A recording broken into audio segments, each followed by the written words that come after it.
welcome to the Realm Kast. I'm your host, the Mortal Kombat FANTiM, and with me as always is my co-host, our lore master, Yanni. Welcome, Yanni. Thanks, FANTiM. And today we have our guest with us. He is the founder and CEO of Eyeballistic Studio, Joe Tresca. Welcome, Joe. Hey, thanks for having me, guys. Hey, thanks for joining us. Yeah. So, Joe, before we kind of jump into why we brought you on board, let's kind of get some introductions out of the way. Tell us a little bit about Mortal Kombat. Like, how has it affected you throughout the years? Yeah, so I started playing Mortal Kombat in the arcades. I think I was about 14 years old. And I remember distinctly going into, there's a local pizzeria that I used to go to like every Friday. It's like close to food shopping. So my mom would drive me.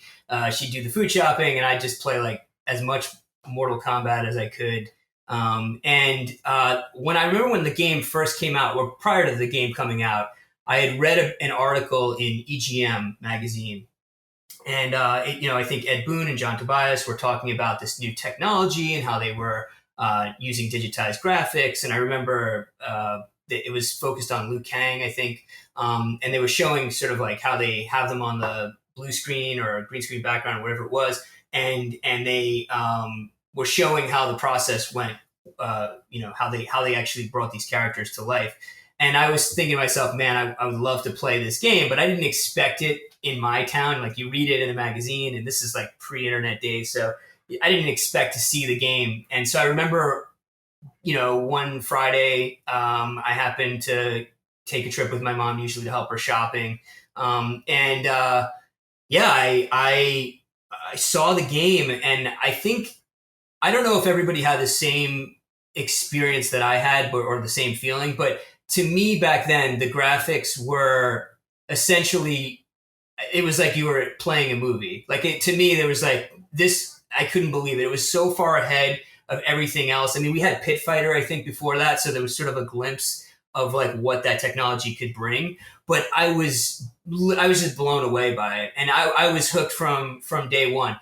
Now, you see the violence and all that stuff. But I think, if you didn't grow up playing it in the arcades, that wasn't really what the draw was for me. There were so many other things to sort of like to focus on about what made this game great. First of all, like the realism. I used to watch, like, I think it was on USA Up All Night or whatever. It was like they used to have these like really poorly dubbed martial arts movies that they brought here to the US, and you'd have to be up till like 2 or 3 in the morning, like I usually was, against my parents' best wishes, of course. But yeah, I would watch that stuff, and I was like, this is it. Like, I'm playing like one of those movies. Like, this is the coolest thing ever.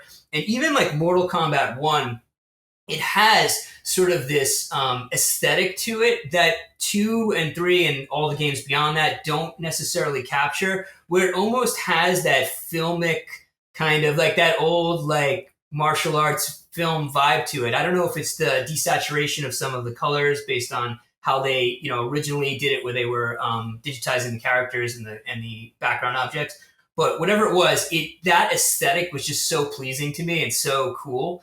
And so, I didn't focus on the blood, and nobody knew how to do fatalities. Like, nobody knew, right? So like if you could do that, you were a legend, right? And so I think I played it for like months and for hours at a time before anybody could do any kind of fatality. And I try to remember if the computer opponents ever did fatalities to you. I can't recall specifically, but at one point or another, some kid was able to do like Sub-Zero's fatality, the spinal rip, right? And I just was like,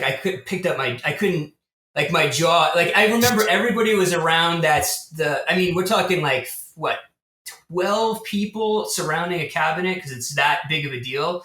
And the excitement, it was like, you could put the air, you could cut it with a knife, how excited people were. And when that happened, it was like, oh, like everybody kind of shouted out loud. It was almost like an involuntary excited reaction that we all had.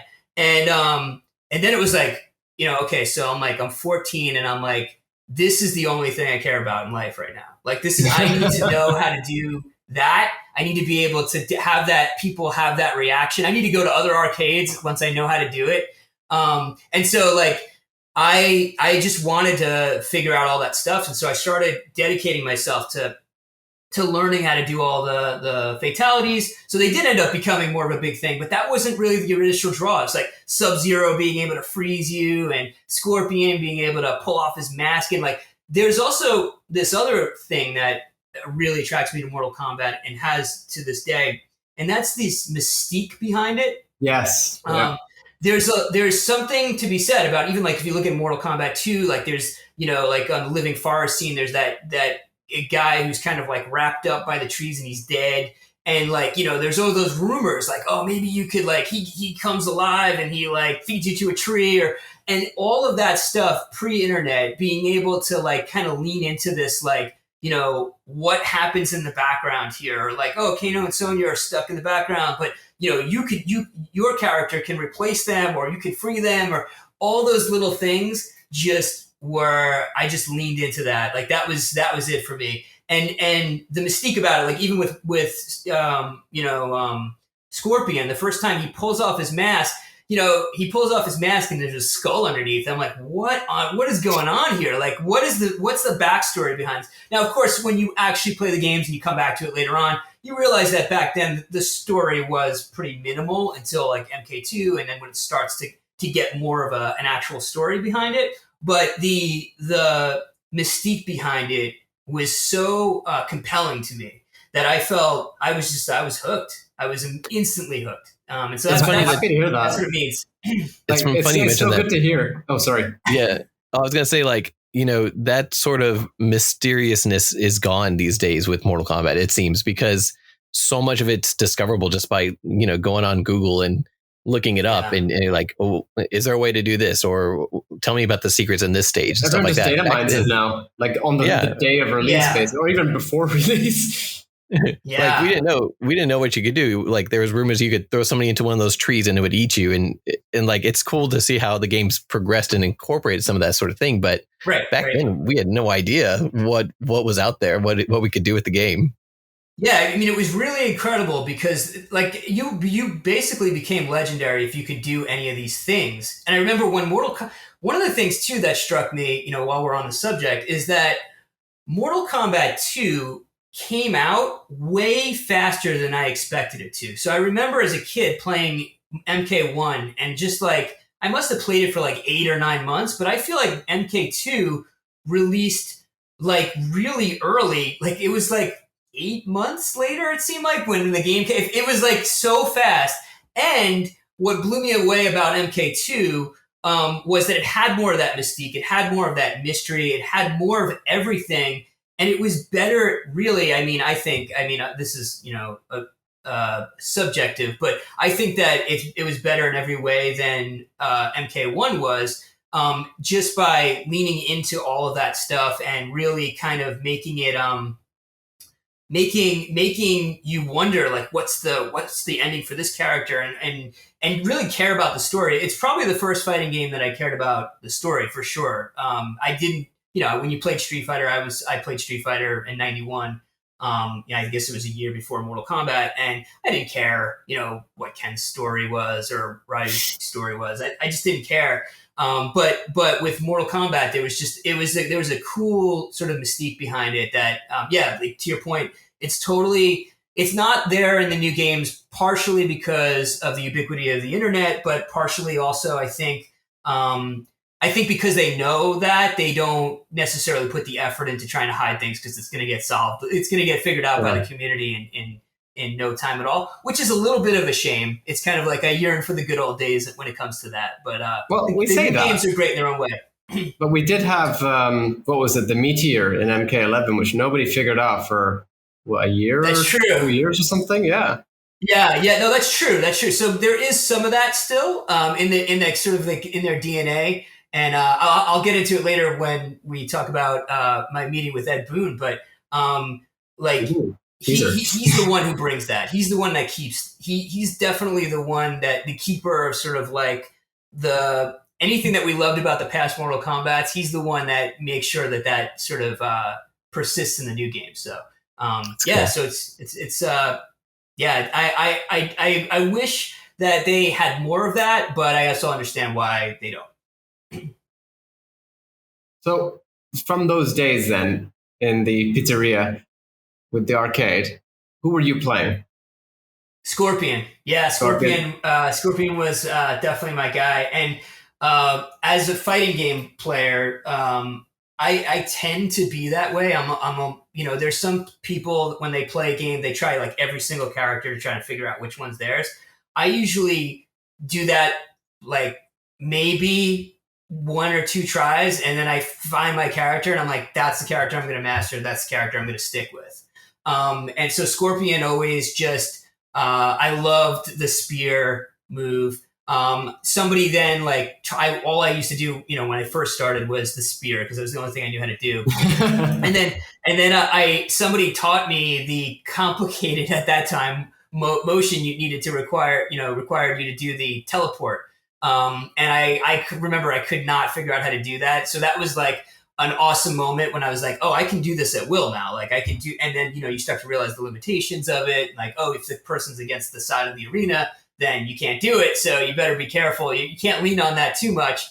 And then, you start to learn more advanced techniques. I guess you could call them advanced, but like, hop kicks, and hop punches, where you're not kind of like winding up to do the jump kick. You're kind of just pushing forward diagonally into the person, and catching them, doing like basically an anti-air. That kind of stuff really was super exciting to me. And I always felt like the juggle system, because you could like kind of knock people back a little bit, and juggle them a little bit, was cool, but I wanted to see them do more with it. And then it was awesome when I saw what they did with Mortal Kombat 2, because they really kind of leaned into that juggle system where you could do like more than 2 or 3 hits, combos, to make it, you could kind of chain things together and do a little bit more, especially if you had somebody against the side of the arena. The wall combos. Yeah, the wall combos were really cool. I always think of Katana. She had a really good one where, she could, do that, the airwave or whatever they called it.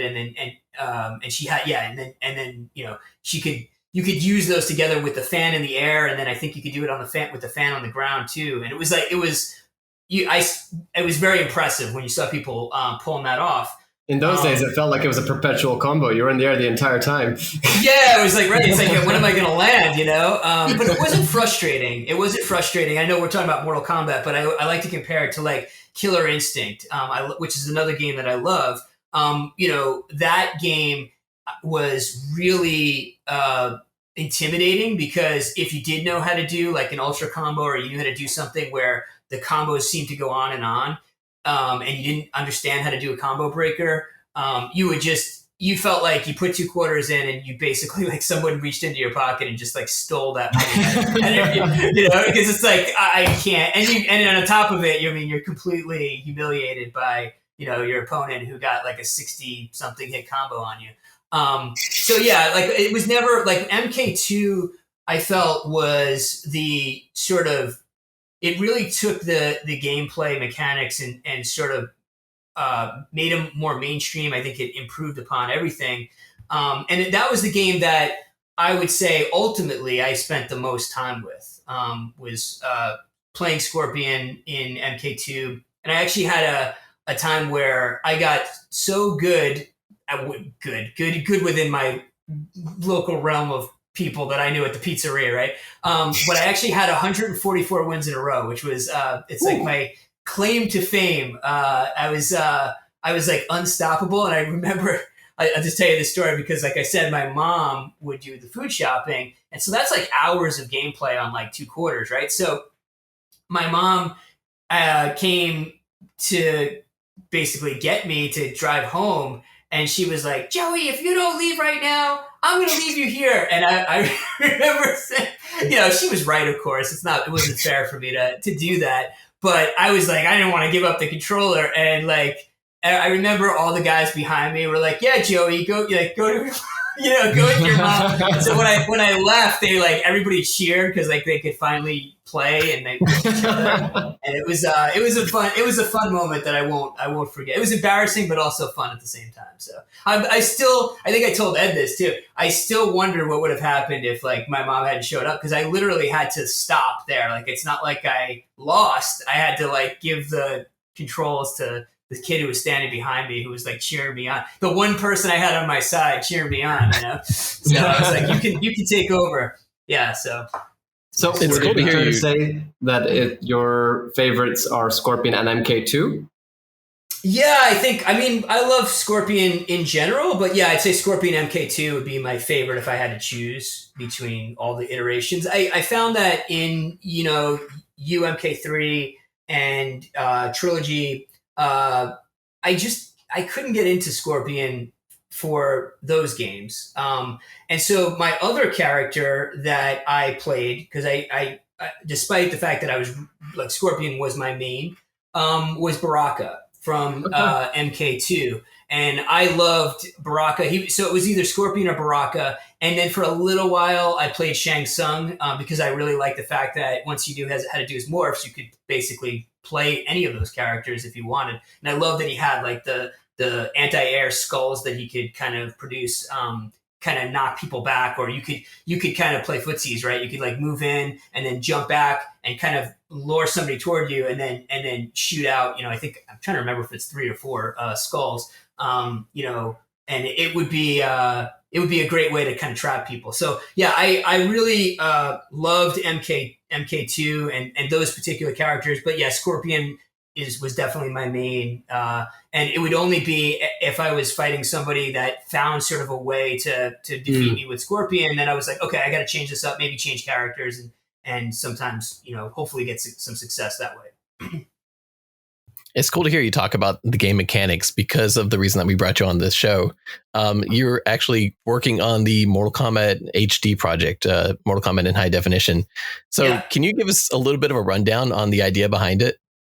Oh boy. Where should I start? Where like the inception and the background behind it, or let's go back to your MK. All right, we'll go back. Yeah, this is an exciting story for me to tell. So, all right, so I'm going to go way back. I'm going to go back to 2011, and my job before I got into game development was I worked in advertising.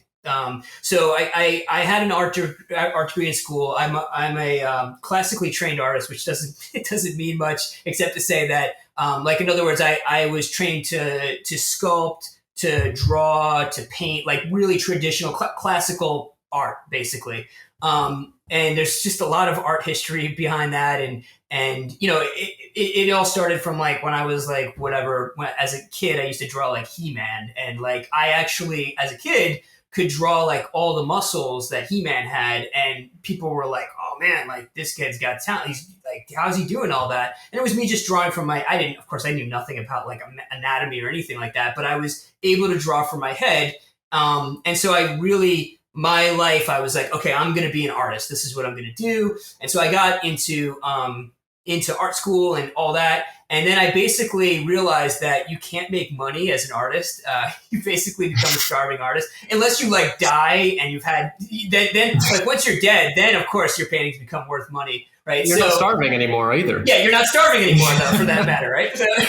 So I really I leaned into when I found out that I could basically do my art digitally. I really leaned into that. And so I started to draw with the mouse, which I found out was a terrible idea, but I started to learn how to draw with the mouse. And then, I got into 3D art. I got into graphic design, all the stuff that really is kind of appealing to the to advertising. And I remember I got my first advertising gig, and it was with a big agency, Ogilvy and Mather, and I got to work on these huge clients like IBM and HP, and I mean all across industries, cosmetics. I did stuff for Estee Lauder later on in my life. I worked for Aaron Lauder directly, of Estee Lauder's fame. She's the owner, and I ended up getting to do website design, and so I've kind of been like all over the place as a designer, as an artist. And but one thing that sort of carried with me throughout was that I was super into even my college days. I was super into 3D art. Like I would I didn't know that I wanted to get into video games back then. I was thinking more like, I don't know, I'm trying to think, is it like Toy Story, I guess, was around that time. So I was like, oh man, I'd love to like do this kind of thing for movies. So I was learning about like everything that comes with 3D art, and, you know, texturing, lighting, sculpting, modeling, all that stuff. All the traditional skills that I'd sort of built, I was sort of bringing to that. And so I eventually got into advertising. I went through many, many years doing, you know, working with a bunch of different clients.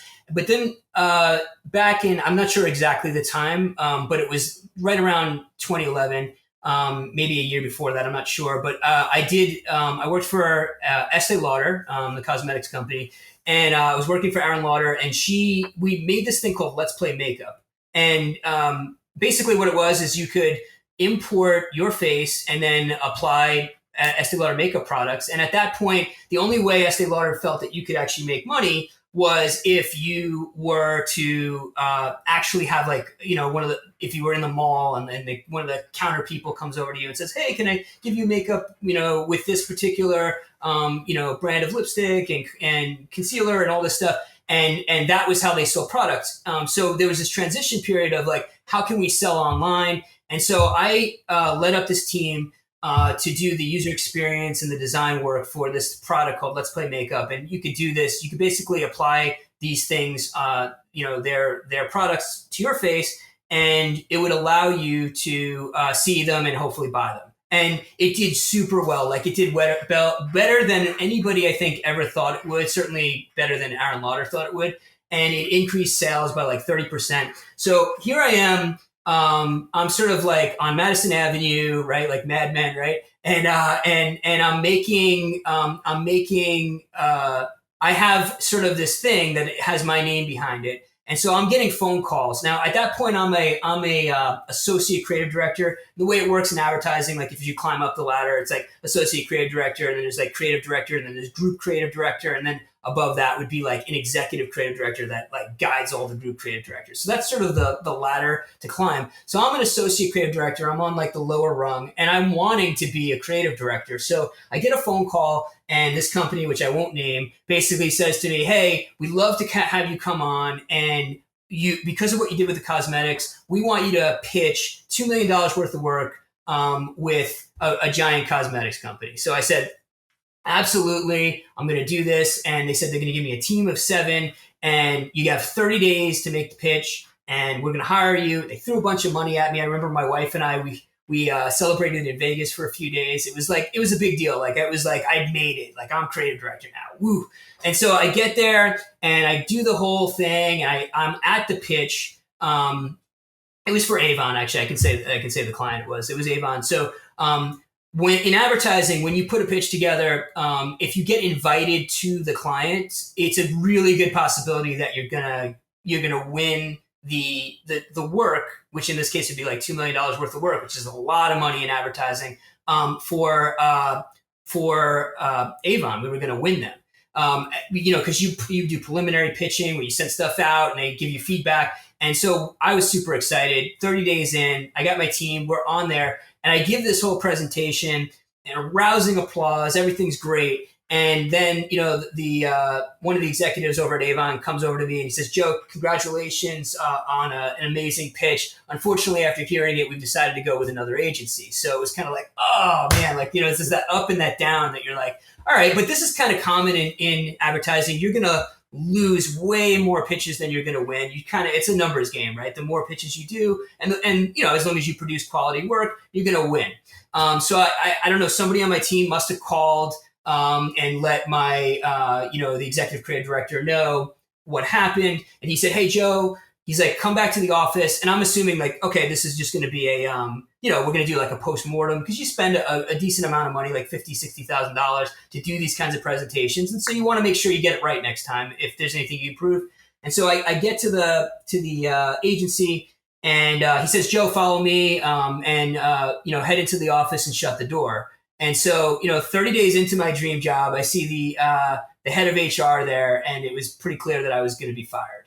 So this was like the worst possible thing that could happen because my wife is pregnant with my son Justin at this point. We had just bought a house. I'm like, all these things are swimming through my mind, like of like just how bad it's. I mean, it's never a good time to lose your job, but this was a particularly bad time. So I don't know how everybody else deals with sort of like the stresses of life, but for me, like some people I'm sure curl up with a book, or some people, watch movies.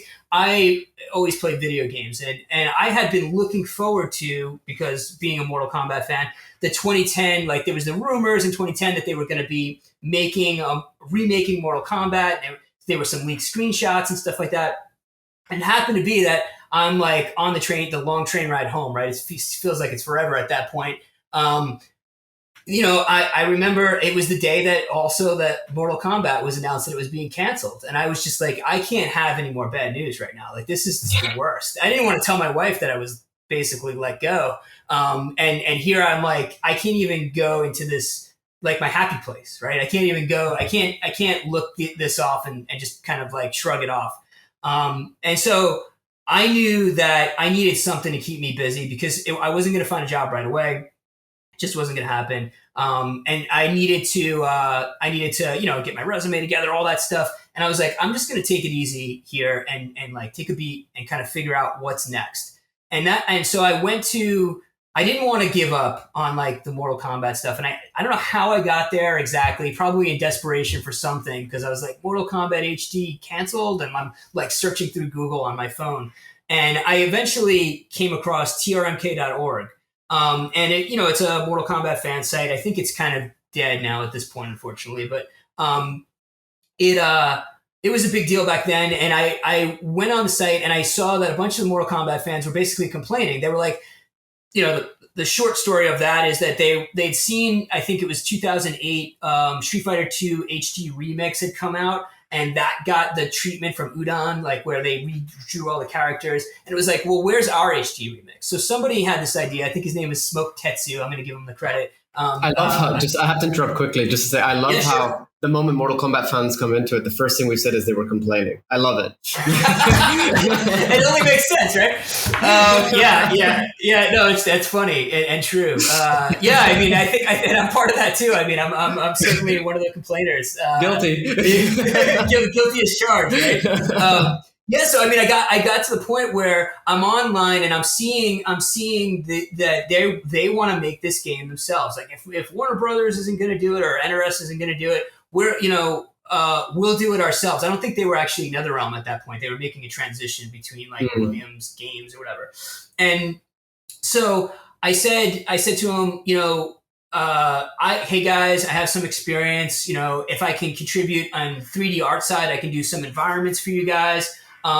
Would that be cool? And there was nobody, like, it was kind of headless, right? There was no leader there. And so I kind of realized, like, okay, if this is just going to die, if somebody doesn't kind of step in and organize. So I started organizing things. I was like, all right, who do we have on the schedule? And I'm like, I'm going to do the backgrounds. And then Gabe Melendez shows up. And one of the things we were like trying to figure out is like, some people were like, oh yeah, I have a friend who looks just like Johnny Cage and we could get him to, and I'm like, and I knew from having shot commercials and doing some of the production work, like there was just no way we were going to like be able to get the proper lighting and like also completely remote at that point. I mean, which now we take for granted, but like, it just wasn't going to happen. Like there was no way back in 2011 we were going to make that happen. So Gabe shows up and he's like, what about if we do it in 3D? And he drops Scorpion, UMK3 Scorpion.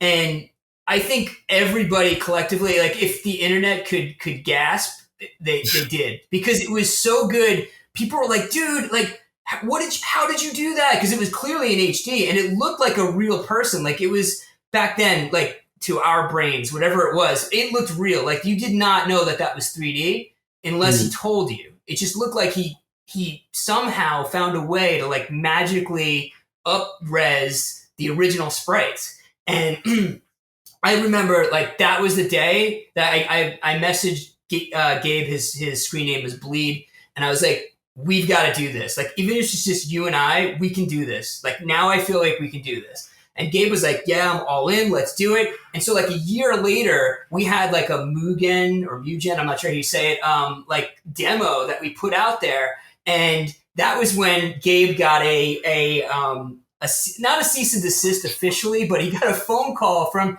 the head. It was the head of Warner Brothers legal department. I mean, she was super nice. She was super nice. He told me that he in fact, he always implores me to tell everybody how nice she was, because I have a tendency, because of all the stuff that I've been through, I have a tendency to sort of vilify the Warner Brothers, for sure. I have a tendency to do that. But that would be an unfair characterization, because she was like, hi, Gabe. She's like, I'm from Warner Brothers Legal. Don't be scared or anything. I just wanted to, I love your work. And she's like, but, you guys can't make a game because, that's kind of like IP infringement. Like, you're totally cool with making fan art, but like, and I love your work. You're super talented, but you cannot make a game. And so Gabe was like, okay, thanks. And like, hugs up. And like, pretty much that was it. He's like, dude, I am out. I'm done. I cannot do this. I can't be sued. Like, it was the fact that she was so nice, actually, I think made it almost more scary to him, because he was like, that's like what they say before they're about to like pull the trigger and, end you, And I'm like, all right, calm down. So please like, make he's this like, game. yeah, exactly. Right. So I'm like, look, can you, like, he's like, no, I'm out. So I'm like, wow, that's all right. Well, then we have to stop. So we had a lull there from like 2013 to 2015 where I'm trying to regather talent. And there was a guy, Ark Hawken, who showed up, and he started out, like, you watch his progression. He started out where like Liu Kang didn't look so good, but that was one of his favorite characters. And he was learning 3D art. And so by the end of the 2 years, like, Liu Kang looked awesome. Like he nailed it. Like he had learned from just working on it every day. And it was really cool to see that progression. And we attracted Justin Slaughter, who his name is Django. Amazing. This is a guy who does film scores for indie films. And he was like, I'm a huge Mortal Kombat fan. He's like, can I join the project? And so he shows me, he redid one of the stage music, and there's a part, it's like Goro, I think it was Goro's Lair. And there's a part in it where you just hear like this heavy, like, like with a guitar, like he's really like ripping it up on the guitar, and he's doing this whole solo. And I'm like, dude, where'd you get the guitar? And he's like, that's me, man. Like, I play the guitar. He like plays, you find out he plays like, he's like a virtuoso. He plays like every instrument. He's got his own recording studio. I'm like, this is ridiculous. How did we find you, and he loves Mortal Kombat. And he's like, yeah. And he redid a bunch of the tracks. I'm going to try and see after the show. I want to share some links to his stuff if you guys don't have it, but amazing work. And so we were just like, at that point it was a lull. I'm trying to get people on board, and I decided I'm taking the project underground. So I was like, when they basically did that cease and desist, or whatever you want to call it, that verbal threat, it really, it made me angry. At that point, I was like employed, fortunately. It wasn't like I was out of work all this time. But, so it was more like a side gig for me, but I was kind of pissed off. I'd put a lot of effort into it.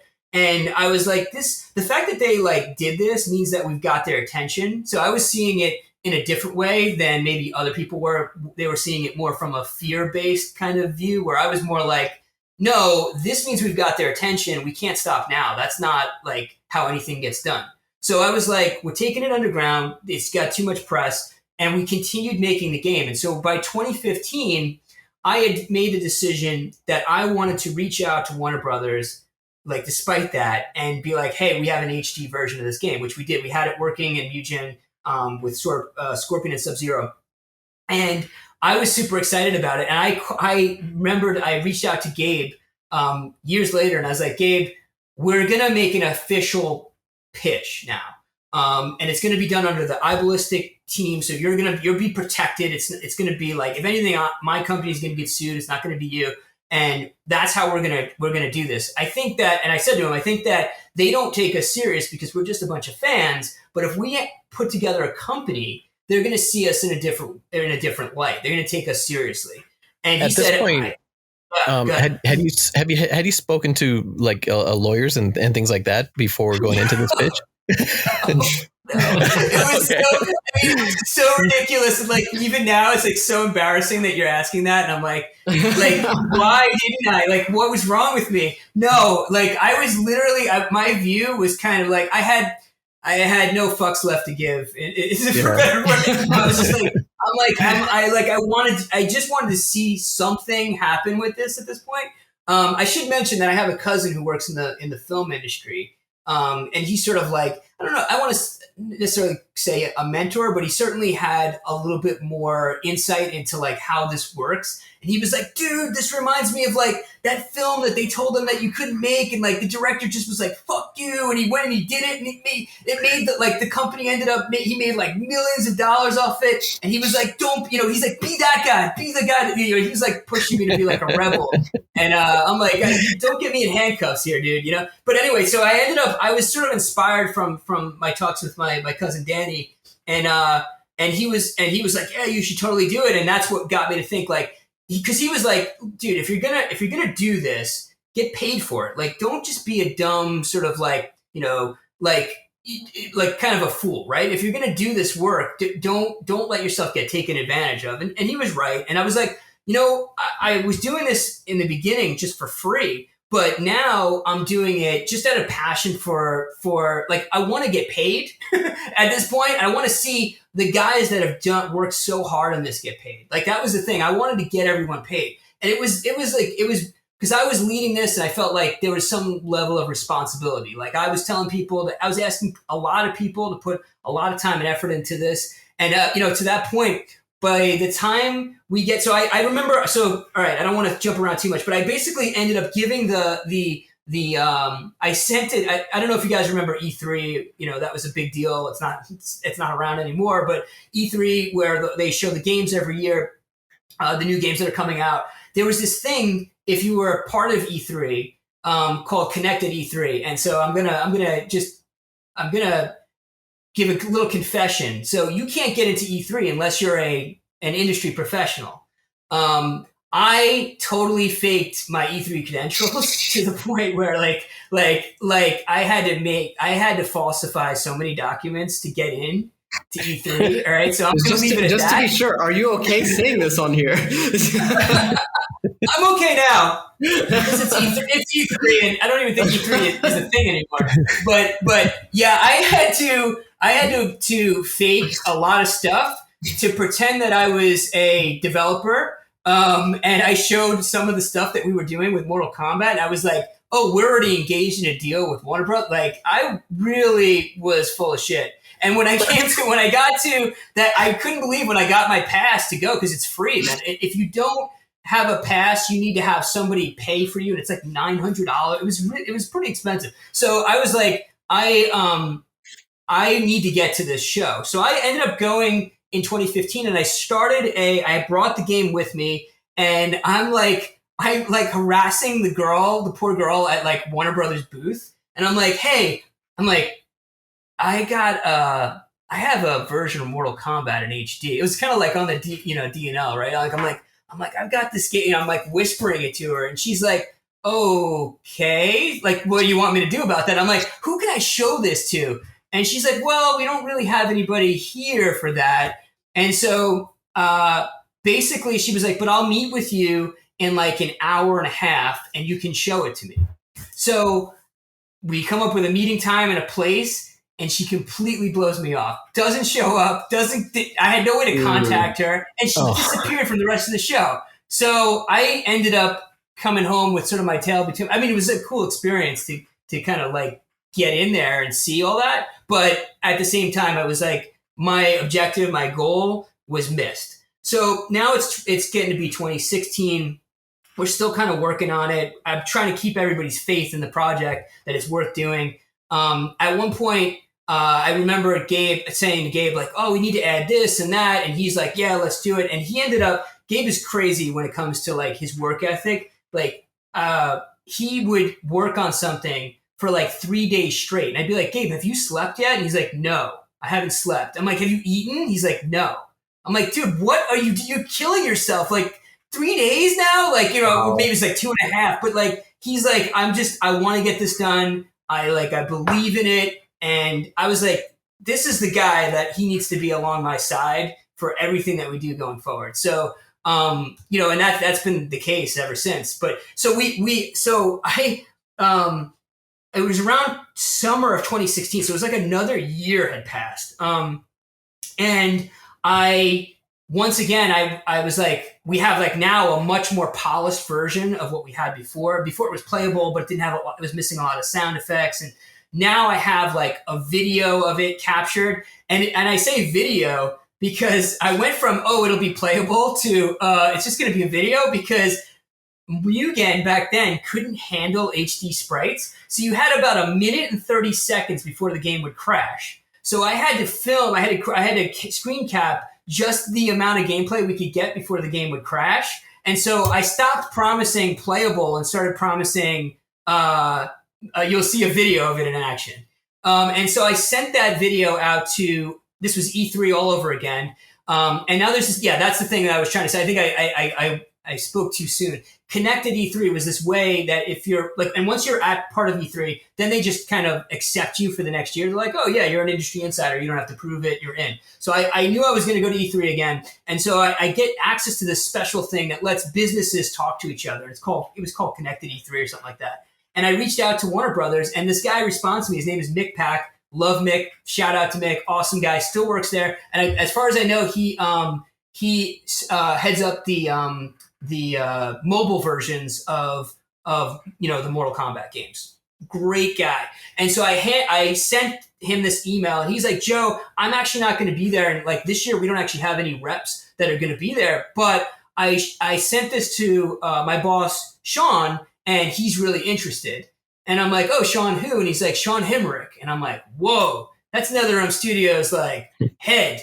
And I'm like, okay, all right, that's good. So, I'll spare you all the time that went in between that. But it was like I had to contact legal department. It's like, hey, so we want to see your apparently one of our executives wants to talk to you about something. So I'm like, yeah, it's going to be. And they're like, what's the topic going to be about? And like, they made me sign this agreement. It's an NDA, but it's like a really draconian NDA that basically says if anything we do in the future happens to be like what you pitch to us, you can't sue us. And so it's like, it totally covers like any idea theft of any kind whatsoever. And that becomes important later on because anyway, so we get to this point now where I finally get all the legal stuff out of the way, and Sean has been talking to me back and forth through email, and he's like, I'm sending him screenshots, and I'm like,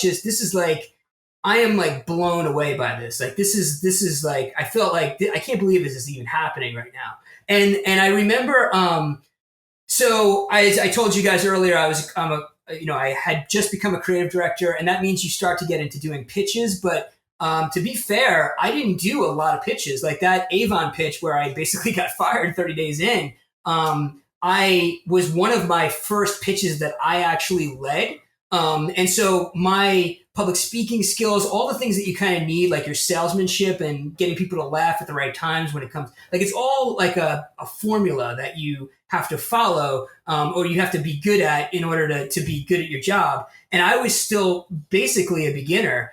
And, Ed's like, eventually Sean says, yeah, and I need we're going to have a meeting with Ed. And I'm like, Ed Boon? I'm like, and he's like, yeah, Ed Boon. Like, who else would it be? And I'm like so fanboying out at this point. Cause that to me, that's like my George Lucas. That's in every way, he's my idol, right? Getting to do what he did, like getting to make a game like Mortal Kombat. I was like, I always thought, even when I was young, like, that would be the coolest job ever. Like it had to be the best job ever. And I didn't know it back then, but having sold my soul to advertising and everything, it was leading me to my true path of what I needed to do. That's what Mortal Kombat really means to me, like leading me to my true path. But so I get to this point now where I'm doing this presentation for Ed, and Sean's going to be there, and they're having this whole setup.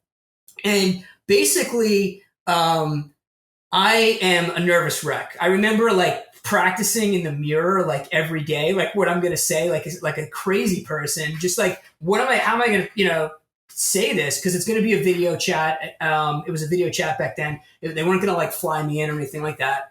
And so the day comes, I'm super nervous, but I give the presentation, and Ed was like, he listens to the whole thing, and Ed's a programmer. I think you guys know. So I actually became a programmer later on in my career. So I can relate to that analytical way of thinking. But he had a very specific, his questions were very pointed. Like, how are you going to match the frames of animation? And I fortunately had answers for a lot of his technical questions, which was a little scary for me because it's like Ed Boon. And there was a lot of stuff that he was like, I don't really understand how you're handling that. Like, he would challenge me. It wasn't like he was just like treating me like a fan, he was super unassuming, very, very like, you get no sense of ego from this guy who's had like a ridiculous amount of success. But he was just really to the point about his questions. And one of the things he asked was, how the original game runs at like 54 frames per second. How are you going to handle like getting this game running on a 60 hertz flat screen TV, at 1080p, and have that make up for those frames? And I said, well, Ed, as you know, you repeat a certain number of frames in the original game, and so this is an opportunity for us to make sure that instead of repeating frames, that we are now we're inserting some new frames. And I said, there's going to be a difference of frames, about 6 frames, no matter what. The question is, how much of a difference do you feel like that's going to have on the gameplay? And I said, I don't feel like it's going to have an appreciable difference. And I referenced Mortal Kombat Trilogy, which was the first time, really, I think, a Mortal Kombat game that was like from the arcade. Well, probably MK3 on PlayStation would have been the first one, but where they had to convert it to 60 frames per second from that 54.2 frames per second that the arcade is. And I said, so if we could do it then, we can certainly figure this out. And so Ed started, because again, he's an engineer, he's a programmer. He starts thinking about ways we could do that, which was really positive to me because it meant that he wasn't saying no. He was like, this is cool enough that I want to think about a solution. And he was like, and I was like, one of the things that we did when we were making the first version of the game is we took video from MAME emulated, and we overlaid our HD sprites exactly on top of the original arcade sprites. So we had videos of like every character jumping, every character performing every move, and we would overlay our HD sprites on top of that so we could match gameplay just about as perfect as you possibly can, right? How many pixels high does somebody jump relative to a 1080p screen versus whatever it was, 640 by 480. And so like all of this technical stuff, we were really kind of trying to work out and figure out. And I think Ed appreciated that. And so outside of that, we got into what does Mortal Kombat mean to you? And I told him that he's essentially like meeting George Lucas or, Steven Spielberg, like it's that big of a deal for me. And he was like, oh, you're too kind. And, just a really, really nice man. You couldn't ask for anyone better to sort of have the success that he's had. I could go on and on about Ed. I just love the guy. He's such a good guy. But one of the things that he said was, Joe, after all that, and it's like you're sort of like your heart's on your sleeve. You're kind of like not sure what's going to happen, and they did kind of a good cop bad cop because you have Sean Hemmerich there going, Joe, how do we know this game is going to make money? How do I know if I give you money you're not going to go run away with it? You guys have no games made. Blah blah blah. And he's sort of rapid firing these things off at me. And then Ed would be like, well, blah, blah, blah. And so they did a little bit of a good cop, bad cop scenario with me on that. But I think I was able to answer a lot of his questions. And he said, okay, I like it. And he said, first of all, he's like, I didn't know that your characters were 3D until you told me. So that immediately is super impressive. And he's like, and then I think that you've really thought through the intricacies of how we would actually translate this. He's like, it was a bit of a test to see if you thought it through, And he's like, and you passed, you know? And he's like, and I want to go forward with this, but he's like, I don't know what the next steps are. So he's like, Sean, how do we handle this next? And he's like, well, I think we put him in touch with, somebody over on WB side, and we start telling them that we support this project. And he said, now, one of the things that always stuck with me is he said, if we do this, I want to make sure Joe doesn't lose his shirt. And I'm like, what the heck does he mean by that? That's a bewildering and ominous thing to say out loud. And that becomes clear later on, because basically he knew they were going to WB was going to chew me up and spit me out. He knew that was what was going to happen. And he wanted to make it clear that he was supporting us. And he knew that one of the difficult parts of this was, despite him supporting it, he would need to get some support from within Warner Brothers to make it happen.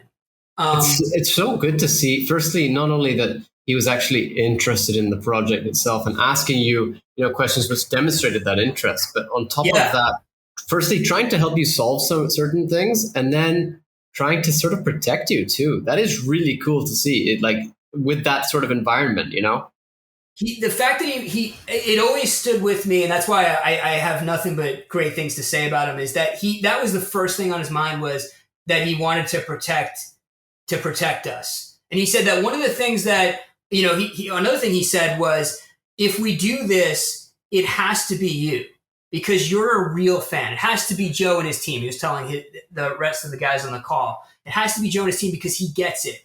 He gets it.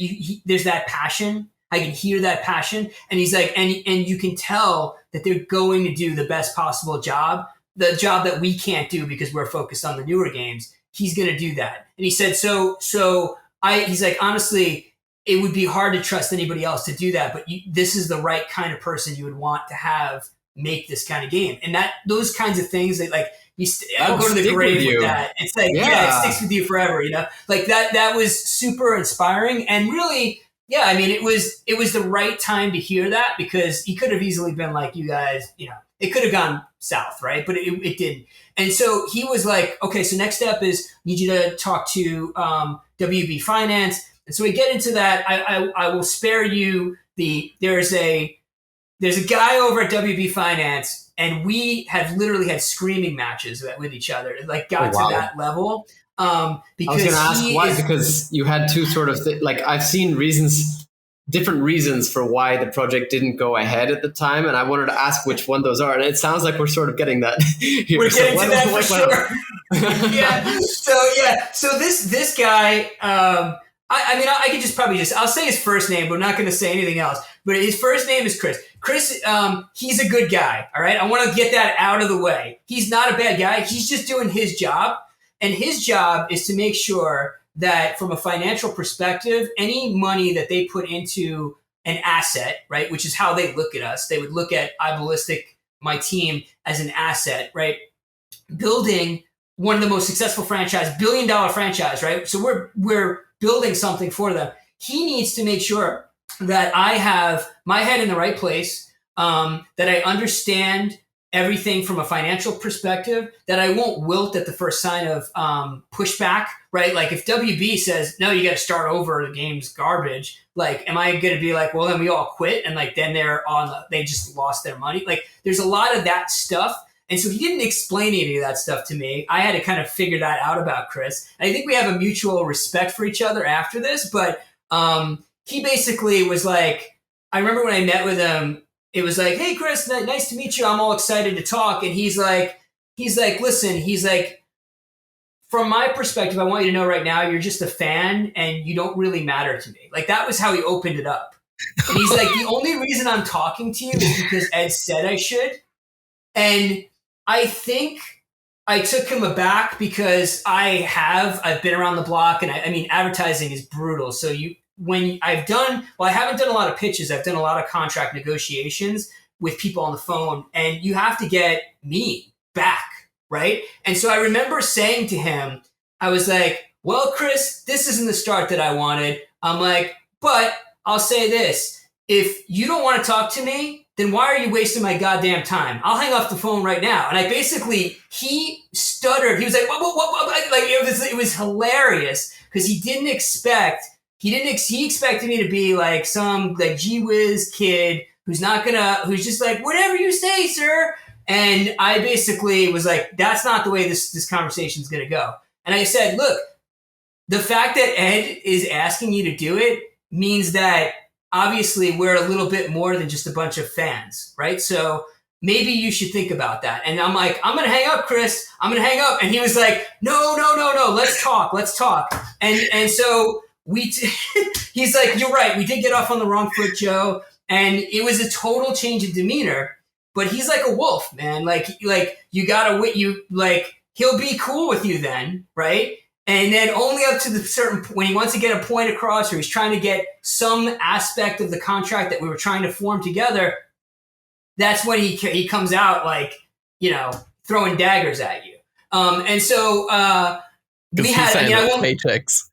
Yeah, exactly. Because he signs the pay at the end of the day. So I said to him, he said, get together like 10 different companies that can help you with this, because you guys can't do this. You can do the art, but there's no way you can do the programming. And he's right. I had no programmers to speak of. We were basically a bunch of artists and a musician, right? And a sound guy, Justin. So we were like, I was like, okay. So I reached out to a whole bunch of different companies. I won't say what they are. They're some big ones though. And I got to form relationships with all of them, and I got them to give us, in the game world, you do, you do like a request for proposal, an RFP. It's pretty much the same thing in advertising as well. But you kind of say, here's the basics of the game. You don't even necessarily say that it's Mortal Kombat, but people guess when it's from Warner Brothers. And you basically say, it's a fighting game. It's and we're trying to. It needs to have network play. It needs to have this, and this. And you go over the basics of it, and then companies pitch it. And so I got to form a lot of relationships. It was great that I had the opportunity to do that because I got to meet all these great people, and I got to learn what it's like to be on that side of the scene where you're trying to. You're a game studio and you're pitching to try and win the work. And so I learned about milestone schedules and all the things that they don't like. You're not going to learn that unless you're doing it. And so it was just massively beneficial to my growth as to where I am with my company today. And I did back then, I just didn't even know it was happening. I was just like, I want to get this game made. And so we got to the point where I got together all the different teams. And they basically were like, this is going to cost north of $3 million to put together. And we don't believe more than 100,000 people are going to buy it worldwide. And they said at tops 200,000. And they said we're basing it off of data that they had that said that the original, I guess, Mortal Kombat collection, I guess it's called Arcade Collection, right? They lost money on that. And they were not eager to get back into that. It was just something they were scared to do. Really, they were afraid to put any money into this. And so he said, "Look, that was so different than what you guys are doing. I mean that was a re-release of 2D games on modern platforms, and like people already have that game. People have had that's the whole reason we have Mortal Kombat fans, because everybody has those original games. So a lot of people weren't eager to go out and buy the same thing again." So I totally agree. And I said that what you're saying is what I said to Chris, to then later Sean, because Sean had me connected to, Sean's not the bad guy in this situation, but he connected me to their one of their analysts, their marketing analysts. And he basically said, that guy was like, look, you can say what you want as a fan, but he's like, I have the data. Like, this game is not going to sell. We're just not going to chase, if we make any money on it whatsoever and not lose money, we're chasing like a few $1 million in sales. It's just not, it doesn't move the needle for us to be worthwhile. And so I remember ending that conversation at the end of like summer, basically being like, hey guys, sorry it didn't work out to Sean and Ed. And basically Sean said, look, Ed supports you. Chris said the same thing too. After all we'd been through, he was like, here's what I'd say. He's like, well, this isn't going to happen now. He's like, there's no reason why I can't see this happening in support of like our next game, like as a pre-order bonus or something like that. He's like, so maybe that's something you want to keep in the back of your mind. And then I ended up talking to Sean, and he was like, Sean said to me, he's like, Joe, this isn't the end of the road for this. He's like, it's not no forever. It's no right now. And so I was like, okay, so what should I do, Sean? And he was like, why don't you see if you can get together a team to make this? How can you make it cheaper? How can you make it a little bit less of a risk? Maybe you can gather an investor on your side. And of course, back then I wish that question were asked to me today, because now I could like ring up. I have so many investors I could call, and they'd be like, Mortal Kombat? Yeah. And that would be done. It would be a joke. But back then, that's what they were saying that they needed. They needed some kind of maybe an external backer that would be like basically license it. And so this way, all the risk would be off of Warner Brothers. And we would be able to do it. So that year goes by, and I ended up interviewing a bunch of people as a programmer to join Eyeballistic. And I met Joe Strout, who is probably the smartest person I've ever met in my entire life. He's just brilliant as a programmer. And also, this is a guy who 6 weeks before he was going to Japan, he studied Japanese writing and language, and could speak it fluently and could write and read it. And like, that's the level. Wow. He's just brilliant. And he's my lead engineer, needless to say. We also got another engineer, Michael Summers, who started out more junior, but as like at this point, he is like so senior at this point. He does everything with console development, and like he knows the ins and outs of like getting stuff to run on PlayStation 5 and Xbox Series X and all that good stuff. But in terms of early on, I was like, guys, I can't pay you any money, but this is what I have going on. Potentially we could win Mortal Kombat, and obviously that would be a big payday for you guys. Are you interested? And they were like, yep, sign us up. And so we made a brand new version of the game in two different formats. There was Game Maker, which was being done by Justin Slaughter, who had a lot of experience with Game Maker. And he was like, I could totally do this game in Game Maker. And I was like, you do that. Meanwhile, we're going to build another version of it in Unity. And I think you guys have probably seen that floating around. It was leaked by one of my guys to the world.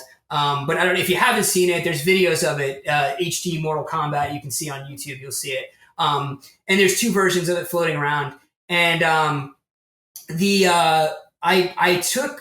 it was the Unity version, because that was the one that was most like the arcade. And I got a meeting with Ed all again. And I remember the start of that was like, I was like, well, Ed, here we are again. And he was laughing, and he thought that was funny. I'm like, I'm not going to waste your time saying that it's like talking to Steven Spielberg or whatever. I'm like, you know all that. You're the best. I'm like, but this time around, like, I'd really like to see this game get made. And Ed was like, yeah, we would too. So show me something. So show me what you can do to make that happen. And so I came back to him with like a ridiculously cheap number. It was like $700,000 all in, and we would program the game. It was like, it's unheard of how cheap that would have been. When was this? Have online play. And this is 2017 leading into 2018. Okay. And so, this is way cheaper than the north of 3 million that they said it was going to be. Of course, there's always money that they add onto it, because you've got to have marketing and all that stuff. That lots of money goes into that. But I'm saying to them, we can do this a lot cheaper. And so Ed is like, I'm in, let's do it. I need you to test. I need NetherRealm's QA team to test this game and just make sure that it plays right. So not only did he play it live and gave it its blessing, he was like, this plays great. He's like, this Ed played your game. He played it. Wow. Yeah, him against Sean Hemmerich and I want to say Andy or Andrew. I'm not sure how to say. I'm probably misremembering his name. He was like a senior producer. They all played, and they told me they were eating pizza because I was like, oh, hopefully you guys eat. It's right around lunchtime. He's like, oh, we got pizza. It's all good. I'm like, oh man, I bet it's like deep dish, like Chicago pizza. Chicago style, yeah. Yeah. And he's like, yeah, he's like, we only get the best here. But yeah, they were playing it, and they loved it. And so it was like, they were like, but we want to test it to make sure. He's like, I want to make clear. Ed says, we don't care about bugs. He's like, we get that as a development team. Like, there's going to be bugs. Like, that's fine. What we mostly care about is the feel of the game. Like, did you nail the feel of the game? So they actually got one of their lead testers, and I'm totally going to forget his name, although I'm connected with him on Twitter. Yeah, they got one of their lead testers. I can't remember his name, but he basically gave the thumbs up and said, okay, this is good. And so I remember getting that email, and that was like about 3 weeks to a month later. So it was like, really, it wasn't quick. They beat on the game. They had a bunch of people play it to try and break it. And they were like, no, this is awesome. And so they pushed us on to WB. And so now it's a different part of WB. So now I have a producer that represents me for the first time on the WB side. He was great. And he was like giving me like, I guess you would say like notes of what I should say and how I should handle this. And so I have this big executive meeting, and I'm not going to go into the people that were in the room there. I want to keep their names sort of somewhat anonymous, but there was, I remember getting into the room. It was virtual. It was all done, through Skype or whatever it was. And I'm doing my pitch, and about 15 minutes in, somebody arrives late. Okay. And he's like, then he listens for about 5 minutes, and 5 minutes in, he kind of stops me short. He's like, Joe, all right, I don't care. Just like that. He's like, I don't care. He's like, who are you? Just like that. And I'm like, well, I mean, we're just a bunch of, he's like, no, who are you? He's like, I have on my message machine 3 messages from Ed Boon that say, I need to talk to you. I've been pushing it off. I don't just talk to anybody. Who are you? You don't have any games. You guys have nothing behind you. Tell me how this isn't a giant waste of my time. So that's how my first meeting with Warner Brothers. And I was like, truly Warner Brothers, like the executive level, Warner Brothers, interactive entertainment. And I was like, I have to say, I'm usually pretty quick on my feet, but I kind of was speechless. I didn't necessarily know what to say. I was like, I don't really know what to say to make you feel like we can do this, but I would implore you to play the game, and just keep in mind that if Ed is saying that, who programmed the original game, then obviously we're not just like some run-of-the-mill, group of fans that have a pie-in-the-sky dream to do this. We can actually pull it off. And he said, that's fair. And he's like, all right, well, I got to go. And that was that. So he left. And then I'm like, okay. Don't know what that means. And then basically that ended the entire meeting. So what was supposed to be 45 minutes for a pitch, they were like, okay, well, I guess we're done here. And I was like, so when am I going to hear back? Or am I not going to hear back? Or was that the end? And they were like, yeah, we'll let you know. We'll call you. Don't call us kind of situation. So I had all their emails, and I had to find like the guy who came into the room. I had to find his email. There was another guy who popped in. I had to find his email. I've managed to gather all of them, because you figure out like it's like first name, last name at WB, whatever. I'm not going to go into what it is, but you figure it out, right? So I was like, okay, so I'm going to email these guys. And I started doing like a newsletter format where I was like, hey, again, like, here's Joe Tresca from Eyeballistic. Here's all the reasons why this would be an awesome game. And literally every 3 days, I sent them an email to implore them to give us an answer and support us. And I would get, to their credit, every few days they'd reply and they'd be like, we haven't come to a decision yet, Joe, but we see you're so passionate about it. And that always helps. And eventually the guy who was kind of mean in a sense was like, Joe, I played your game. And he's like, honestly, I don't know how you pulled this off. This is more polished than most of the games. He's like, we receive 1,000 pitches every year at least. He's like, I'm going to recommend that you get put in the top 5. And he's like, we'll take it from there. That's not a promise. That's not a go ahead. That's nothing more than just to say that you've passed the test that I wanted you to pass. The game plays good. It looks great. Yeah, he's like, I'm into it.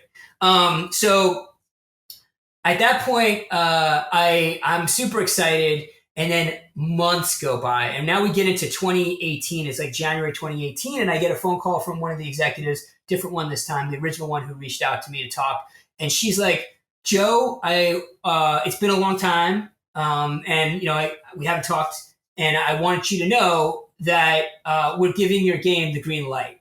And I think it, like, I will admit to tears of actual happiness streaming for, like, there's only been a few times, like when my son was born, when I was married, like where involuntarily I was so happy that I cried happy tears or whatever those are, but I was that happy and I had put so much time and effort into it. I remember hanging up the phone and like with my hands in the air, like sliding down the wall, just kind of being like, this is it. Like, we did it.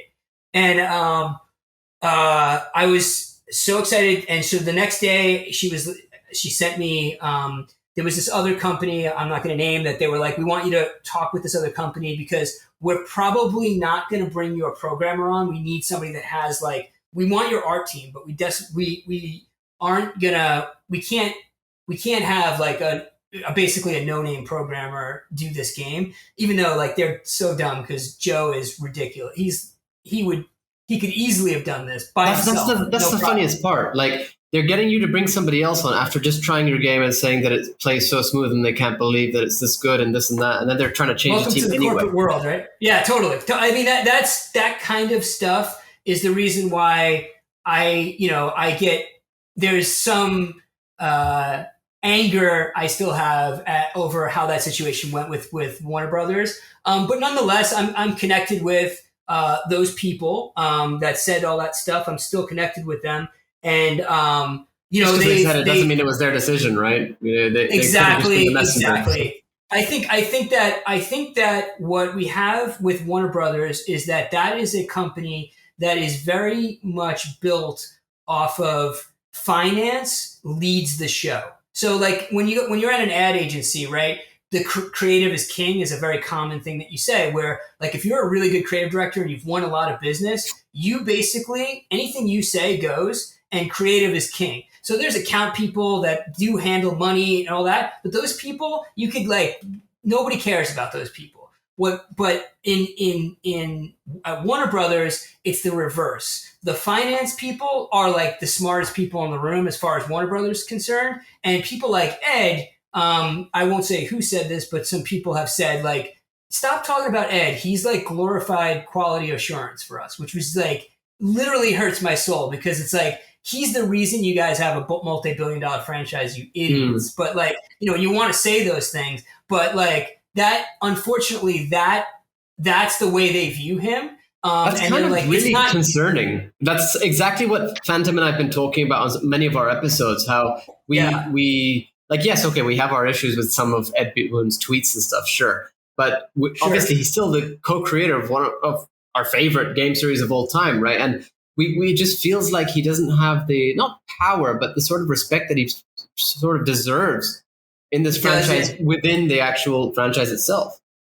Yeah, it's really unfortunate. They see him as like PR. I mean, I've heard him called a bunch of different things. He's like, he's just PR. He's just this. He's just that. And it's like, it was really disheartening to hear that, that's the way they view it. But so what happened at the end of this was, it was like 2 weeks later, and all of a sudden I get a phone call from the same lady, and she basically says to me, look, I have some bad news. We're moving ahead with the project, but we're not including your team. So basically we're taking your concept and your idea and all the pitch work that you've done, and we're just going to give it to some other group. And I was like, well, are you going to give it to the company you had me meet with? And she was like, I can't say anything more legally. So this is where our conversation ends. And I was like, okay. She's like, I'm sorry to be the one to tell you, but that's the way it goes. That's crazy because you guys had already put in so much work into this and, had a playable demo at this point. So they're just rebuilding it from the ground up if they decide to do that. Right. And so what they ended up doing, and it took a little bit while later for me to realize it. I think it's pretty, I can kind of say this now that it's been out there, but they ended up handing it off to Blind Squirrel. And I have nothing wrong. I have no animosity towards those guys. I have to say that. I've heard that they're not the best in terms of creativity and understanding of like the Mortal Kombat franchise, but they did a really good job on the, I think it was the, BioShock collection. And and so Warner Brothers, I guess, knew them from that. And so they were like, oh, they're like the team that can do it end to end. They can do they can do all the stuff. And at one point too, I found out that, you know, she and a bunch of people there were friends with the people over there. So it was kind of like who you know. And they were bleeding people. They like had just laid off some people right around that time. And they were basically like, from what I understand, word has it, I don't know, this is all rumor, that they basically begged for the project. And then it didn't even happen anyway, because what I believe happened, there's a famous picture out there that you guys may have seen. It's like a mock-up, and Scorpion and Sub-Zero are like holding hands. I don't know if you guys have seen that. Maybe. And they pitched that as part of their thing. And now I'm going to be extrapolating from this point on because I don't actually know. But I believe, combined with the fact that Ed was like, we can only trust Joe's team to do it. And I think he was sensing that they were like going over his head. And once they cut us out, I believe that he was just like, no, then we're not doing it at all. Like, I think he literally was like, put the kibosh on it. He killed it as soon as he knew that I wasn't. I like to think that that's the reason. It may have been another reason. It may have been any reason, but that's the reason in my head. Could be. Honestly. Yeah, I mean, I think one of the things that he said led me to believe that he's pretty, like, he's a man of his word, and if he says that, he means it. And if they tried to pitch him, like, oh no, we're gonna have this other team because they have all this experience, he was just probably just like, yeah, but they got Scorpion and Sub-Zero holding hands. Like, they literally don't know what they're doing. Like, they don't understand that they're mortal enemies, right? You know. Yeah, I think that was pretty much all that Ed probably would have need to see. And if creative sign off is really what he ultimately has to give any of those projects to go through, that was probably an easy one for him to be like, nope, we're not doing this. So yeah, that's the full story right there. That's pretty much, that takes you, you know, at that point when they came back to us, I basically said to my guys, do you want to continue working together and maybe make our own like fighting game IP? And pretty much everybody except for one person was like, yeah, totally, let's do it. And so we did. And that was the sort of the birth of Eyeballistic as a company. And that kind of leads us to like where we are today. Well, okay, before we get into Eyeballistic then, I'm curious because as I mentioned earlier, you do have a few reasons floating around the internet as to why everything ended. And I know you just sort of told us, but like the reasons that I've read, for example, is that one, it might have ruined their Mortal Kombat game in 2019. It says game sales, right? Or that they were unconvinced about the sales of the game. But then now it's also just that it's maybe they wanted a different team. So which one would you sort of steer towards? Is it a combination of the three above? Yeah, so it depends on who you talk to, right? So I pitched. I kind of skip past that stuff because it's boring, but that main pitch that I told you about to Warner Brothers Interactive Entertainment was one of the highlight ones. But I had to pitch the head of sales, I had to pitch the head of marketing, I had to pitch like all these different groups, and it was like saying the same pitch over and over again. But you have to meet a new executive to kind of convince them to move on to the next stage. And I mean, when all was said and done, I did several pitches, and each one of them had a reason for why this might not work. And so that's all I can extrapolate. Like, one of the reasons was the sales guys are thinking about, well, is this going to cannibalize sales of Mortal Kombat 11? Like, what if it is too successful? Then we all lose our jobs because Mortal Kombat 11 is it. That's what it's supposed to be. And if it steals sales away from that. So I knew that somebody somewhere had that in their mind, that could potentially be a bad reason. But then you look at the marketing guys and they're like, we don't see a reason to just not make this a free thing that you get when you pre-order Mortal Kombat 11. I'm like, yeah, that's what I'm totally, let's do that. But they're like, oh, but the sales guys aren't going to like that because they don't see any operating revenue from that. immediately. So, this is the kind of like I don't know is really what it comes down to. I really don't know what the real reason is. I think the biggest reason was that we were inexperienced, because that's the thing that came across. I mean, it was said a number of times. They were like, you guys should be proud that you got this far, and nobody gets this far. And especially without having any games under your belt, like the one guy, Chris, who I had all those arguments with, he's like, Joe, he's like, I'll say this, you're a magician. He's like, I've never met anybody who was able to convince so many people to do something like this in my life. Like that, he's like, you have a gift. Don't lose that. Whatever it is, don't lose that. And so that really was something that I took to heart. And I was like, when it came time for us to kind of do our own thing, I was like, you know what? I have that ability, I think, that I can actually get people, like I could use that sort of natural enthusiasm that I have as a selling point for why my team it's a good choice to do this kind of stuff, because I don't have the experience to lean on. And I think that the lack of experience is probably the number one reason why they took it from us. I want to say the suits, right? Took it from us and basically were like, yeah, we have to go by what's going to be the lowest risk mitigation. I mean, they have an entire department at Warner Brothers just for risk mitigation, where they ask you like so many questions, including like what's your willingness to take a drug test. They do an entire background check on you. They want to make sure that you haven't lied on like anything. It makes sense that they would do their due diligence to some degree, but it's not what you'd expect at all. Like, yeah, okay, fine. I'll take a drug test. I'll take whatever you need. They want to make sure that you're clean as a whistle, that you're like, if they were going to give you money, that you're not just going to run off with it, because it'd be very difficult for them to, I'm sure they would just sick a team of lawyers on me, but I'd have to flee the country. But the other side of it too, is that a lot of people don't realize is that the structure of how game development deals work. And this was something I had a really good conversation with Sean about. It goes to the answer of your question about like, why did they potentially cancel?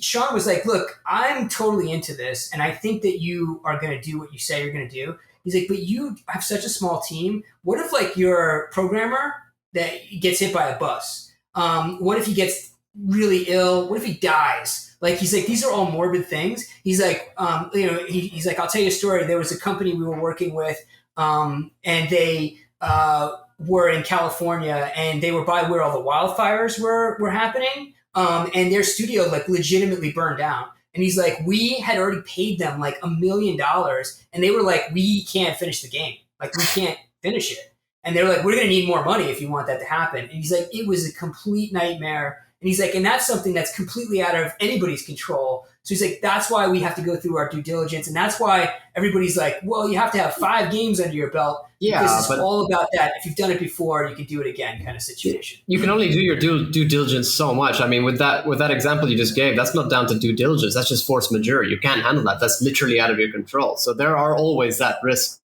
that you're going to have. True. Right? So, absolutely. And I mean, I feel like your voice, what you're saying, was probably in the back of my head. And I'm sure I probably even said that. But a lot of times it's like, well, we've been doing this for a long time, so we've seen a lot of stuff. So kind of get a pat on the head and kind of like, yeah, you don't necessarily know how this really goes kind of situation.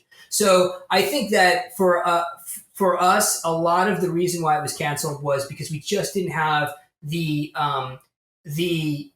experience that they like to see when they're trying to back a multi-million-dollar project, especially for $1 billion franchise. So, I mean, somebody somewhere, you have to imagine, for taking that risk, would have to answer to somebody and be like, wait a second, let me get this straight. So you went with a group of fans who've never made a game before, and you're going to pay them, close to $1 million to handle a IP that's $1 billion franchise. And you want to keep your job tomorrow? Like, I could see that's probably the thing that people were having to deal with in their head. And unfortunately, I don't feel like anybody has the, just the gumption or I don't even know what you want to call it, the guts to to take a chance, right? It's just, why would they? Why would they take a chance on me when they have all these sure options that they could go with? And the value proposition of using my group, that we're just like, we're going to work 10 times harder, we're going to do 10 times better because we know the franchise, that is meaningful to Ed because he's the creator, but to WB, who's just the IP owner, they're like, sounds like more risk to me. Like, let's just get somebody who's less risky to do it. But that's the thing. You see the difference between Ed, somebody who's involved in the actual creation of it, and then WB, who are just like the suits. And you'll see that the person with the actual experience is telling you, go with the passion. This is how it's going to happen. And then WB is just saying, go with the less risk, go with the less money. Like, and I mean, even just listening to what you said about the meetings, like, and even just your first conversation with, who was it, Chris? It's like, okay, yes, they're all cutthroat suits, but why? It's so unnecessary when you could actually get so much more done by just genuinely being passionate and nice. There's such an unnecessary negative atmosphere and approach to things from what it sounds like. And not surprising at all considering the industry, but a shame.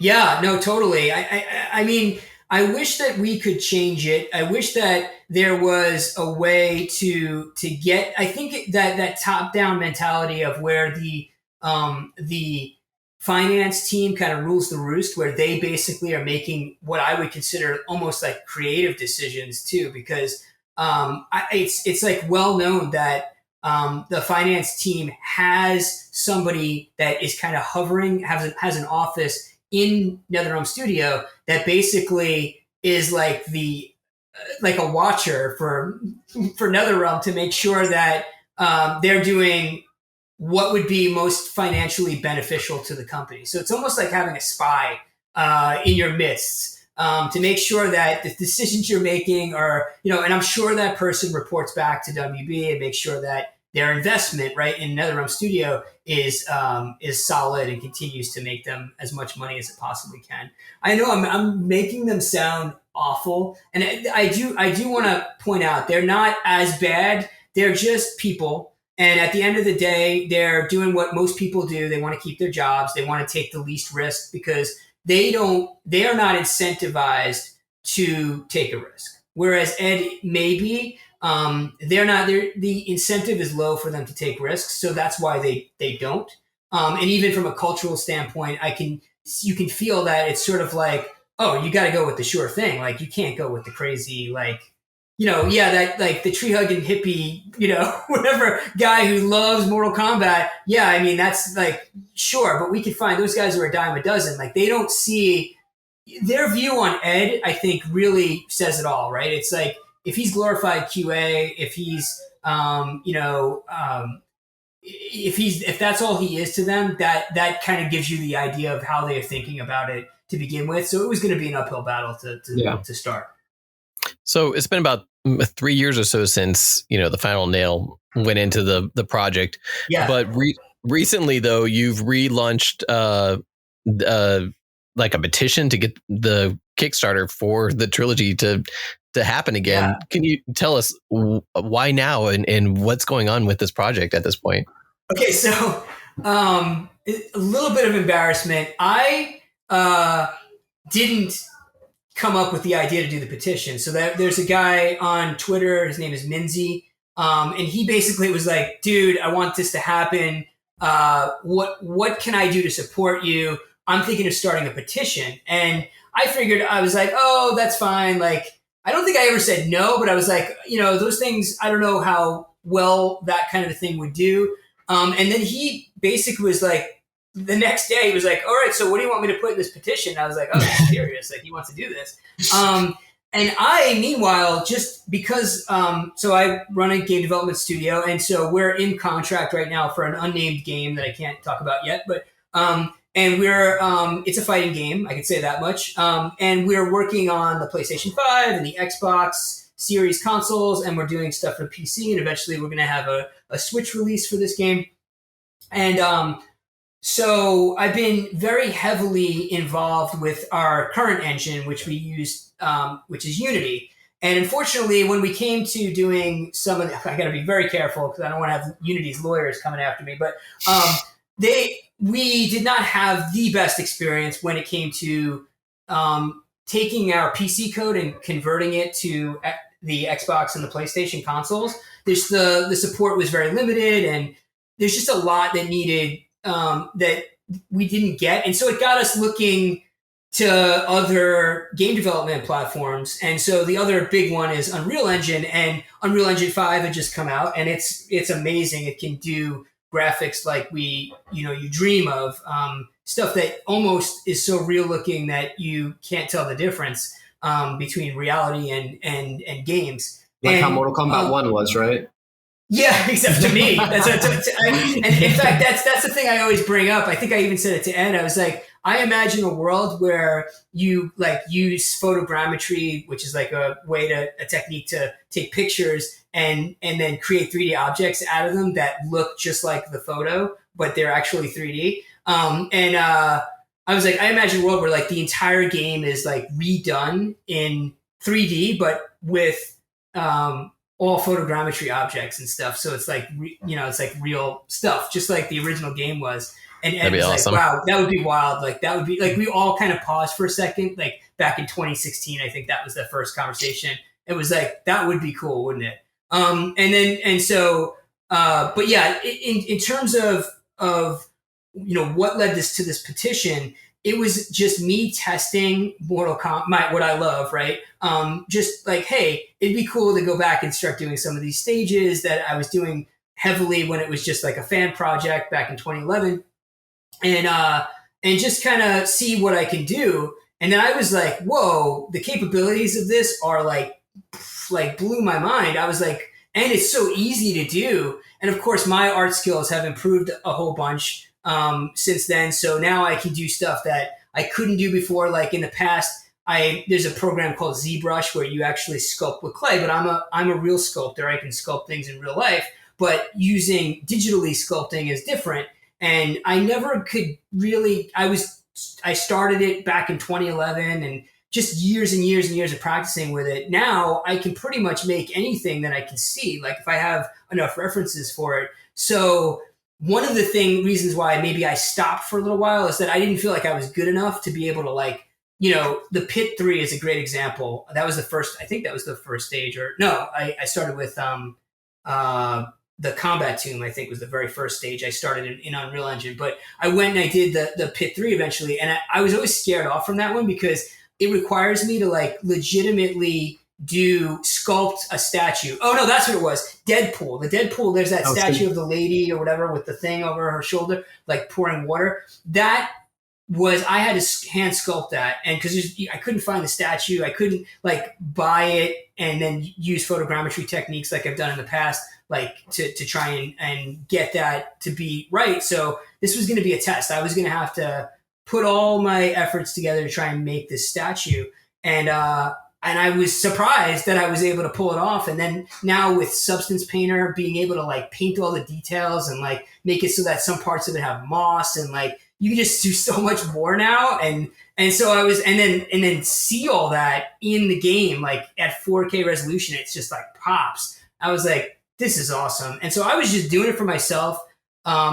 I have a tendency to be a night owl. I'm up until like 2, 3 a.m. every night. And for whatever reason, that's just like where I'm most creative. I have 2 kids, so you might have heard my daughter running before. But, it makes it tough to find time to sort of like get into that creative space. And just doing that, like just creating these things, for me, it's sort of like a way to unwind and just sort of like really get into that. I don't know if we call it like flow, like that flow state where like everything, time just melts away and you're just like creating. And it's like the coolest, it's an art thing for sure, but like, or a musician thing, like if you're just playing, like that kind of thing, like you just get into it and you're just there. It's like time just stands still and you're just like at zen with the computer at that point, just making all this stuff happen. And so I was doing it purely for my own, like, I guess, well-being. Like I was like, I just need to do something that, because while making games during the day is fun, I'm doing it under contract. And I'm certainly passionate about it, but it's a job at the end of the day. And there's pressures and all sorts of things that you have to deal with that come along with that. And so this was just a way to like, kind of like learn about the capabilities of Unreal Engine 5, which we might be using, and we're definitely going to be using in our next project. And like sort of make something that I care about. And so that's how it all came together. The current petition. And I was surprised, it was like in 7 days or so, or whatever it is, it's been now, we've had, I think it's like up to 700 people had signed on. And we ended up posting, pictures on the Facebook groups and stuff like that to really get the word out there. I still feel like I've between Minzy and I, we've probably reached probably a tenth of the percentage of the people who need to see it and need to know about it for it to go anywhere. But it's like a slow burn, right? Like more and more people are kind of sharing it, and I'm hoping to get more people to know about it, because truly one of the other reasons that I never got to before about why it was canceled was because they felt like it would be too expensive and not enough people would buy it. And I think that's complete garbage. I think I told Chris that at the time. I told Sean that. I was like, John, this is bullshit. No, there's no way. Like I don't know who you guys are hiring for your marketing analytics, but like I have, all these years of experience in marketing. I can tell you unequivocally you're wrong, blah, blah, blah. And he was like, listen, Joe, he's like, it's an entire department. Like we have to listen to them. But to some degree, I think just showing that support exists and that people would be willing to support it, that's pretty much half the battle. It's at least half the battle. If we can show that, like, several thousand people, I set a goal of like 100,000 would be amazing, right? But if we could show that, several thousand people are interested in this, believe me, that would change the suits' minds, because they see money. They just see dollars. They see passion behind it with the community. They see it being the right time then to do it. And especially with Mortal Kombat's 30th anniversary coming up, it sort of could be the perfect storm for it. But that's going to be up to the community, I think, to support it. So is the plan basically to do a repitch to Warner Brothers at once you get enough voters on this? Yeah. So we want to get. I'm sorry, go ahead. Oh, and then I was also going to say you had sent us previously a few images to see what the game looks like. Yeah. Is that okay to share with our audience so that they can see these absolutely. too? Yeah, please do. Yeah. So everything in these images, you basically, or your team has been building from the ground up. Like it's not old images or anything like that you've upscaled, but you've actually done a complete remake of the game. That's pretty cool. Yeah. So every element there, most of the stuff you see is stuff that I did. Gabe did all of the character. Anytime you see characters, and then of course MK Column, I'm going to say his Twitter name wrong.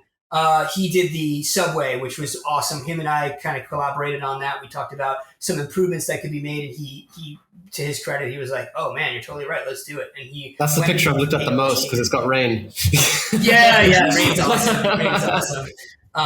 It's been a group effort to try and kind of rekindle the interest. The thing that I guess I'm struggling with now is that I've sort of like emptied the bank of stuff that I had been working on for months. And so now it's going to be like a month or so before you see like more images, because I'm literally creating them every night. So, I mean, it's inspiring to see all these people that are like, oh my gosh, this is so cool. Like, do this next, do that next. I'm like, this takes time, guys. Like, that's like, 100 hours worth of work to get each one of these done, and I'm doing a little bit each night before going to bed. So, or passing out at my desk or whatever.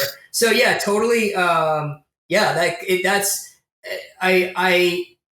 I know that the inspiration of this maybe won't last, we're going to have to try and find other ways to kind of keep this going, keep people interested. And so I might do like one-offs. I think there's one there that I shared where Sub-Zero is like, his arms in the air in a victory pose. And so I can show the difference between some of the characters that we have, like HD version versus low def version. And I'll probably do some of that just to kind of fill in the gaps between not having new things to show. And certainly, obviously, if we get to the point where just a massive amount of people start coming in and like we reach a point where I feel like I can confidently reach out to Warner Brothers about this, I will certainly do that. And I'll share all these images, and I'll share all this petition. And the petition is really going to be a pivotal element to that pitch, because that's going to be the thing they look at, and they're going to be like, okay, we're going to count those people as ambassadors. When it comes to marketing, you have sort of influencers. There's this thought that for every influencer, there's 10 people that they influence. And then out of that network, there's a lesser influencer of those 10 people who influences their network of 10 people. And so that's how we operate in marketing when we're thinking about like promoting a new product, whether it's like some new brand of cookies or a new car. You want to get the word of mouth out there, and you want to really show, that there's people that are interested in it. And there's that thinking that, if you get, the right people who are ambassadors to the brand, like brand ambassadors, to really talk about it, share it, and like it, and get their friends into it, that the number you come up with initially, like if it's 10,000 people, that you could easily take that number and at least multiply it by 5, and you get a good representation of like what you might sell the game for. So yeah, these are all like the things that I'm thinking about. And this is why that petition is just so important. Well, we'll definitely be sharing that petition then, and we'll be putting it in the description of this video too. But one thing that has stuck with me that you've said is that obviously you signed an agreement with WB saying that if they chose to go with somebody else, then you've given up legal rights to all your work on the project and such. Firstly, I do find that interesting in the sense that they're sort of admitting to the fact that it's your IP in that sense. Not Mortal Kombat is your IP, but the work that you've done is your IP. I like that sort of weird little indirect admission. But the other thing is, or more so my question rather, is if you were back in contact with WB again and you were in that exact same situation, but for the second time, would you sign that agreement once again, knowing what they did to you in the past? I think that you don't get a seat at the table to even have any discussion unless you sign that agreement. So I'd have to say yes, unfortunately. I think it's just kind of a shitty thing that these companies that are really big, that have a lot of money, can do to protect themselves legally, so that, you kind of know what you're getting into before you get started, and they can easily just ditch you at any moment. And that's just the way it goes. I think that you need to have some level of resilience and understand that it's just business. And I can tell you that having met with these guys, even at the executive level at Warner Brothers, that they respect the fact that I haven't given up and all through all this time. And I know that these guys have reached out to me on LinkedIn to kind of be a connection, and it's sort of like no hard feelings, keep the door open for there to be other discussions in the future. So that's why you never know. You just never know where it can go. But yeah, I certainly think that the petition and them, seeing that it could have value and that it would be so good would really move the needle. And there's definitely that understanding that we did you wrong last time, or that it didn't work out. They have memory of that whole situation, and that really it had nothing to do with me. It was more around the situations that were kind of out of my control. Like I can't control how much experience my team had at that point. Of course, but today I could show them, like, we have net frame rollback and all this crazy online tech that's like proprietary that we built over the last few years, where I can play against somebody on the other coast, and it's like there's zero latency or lag. Yes, you shared a video of that. I think it was somebody in one state versus somebody in another state, and absolutely, or at least to the eye, there was no latency at all. And that's an amazing, and that's something that NetherRealm could really benefit from. I can tell you that through experience. Yeah, I know from experience that with Mortal Kombat 10, they were not using net frame rollback at all. What we colloquially know as GGP. Was it GGPO?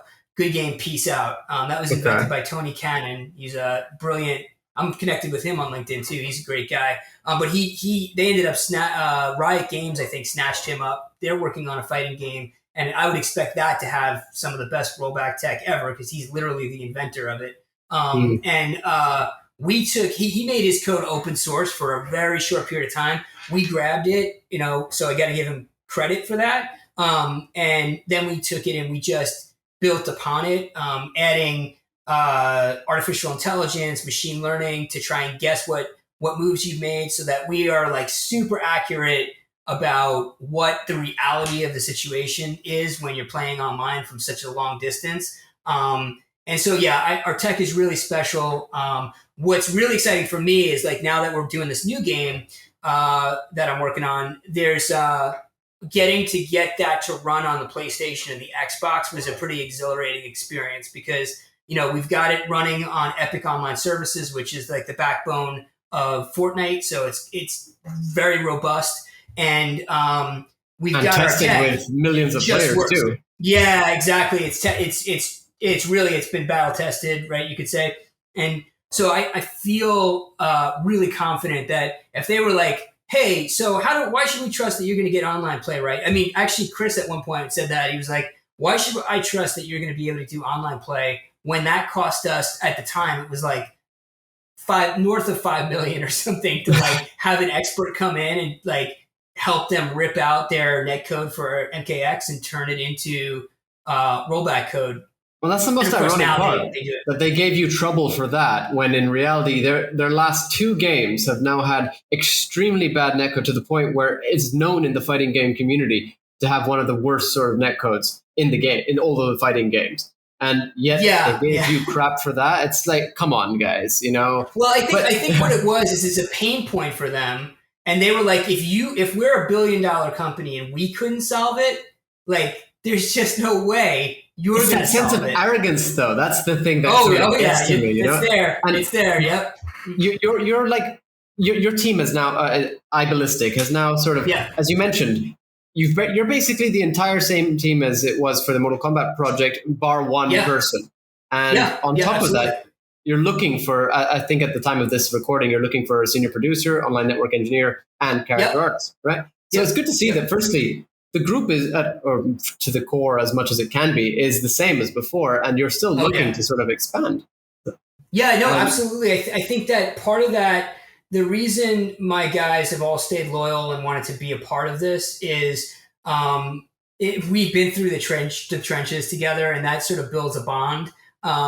At this point, and I've been able to get legitimate game projects. So like, while it was a huge failure, right? At the end of the day, all that work and effort for the Warner Brothers pitch, that they saw how close we got, my team, and they stick with this group because there's this feeling like we're special, we're going to get something done if we can just keep sticking it out. And since we've had 2 game projects since then, the one that we're in currently, and the another one which was canceled midway through.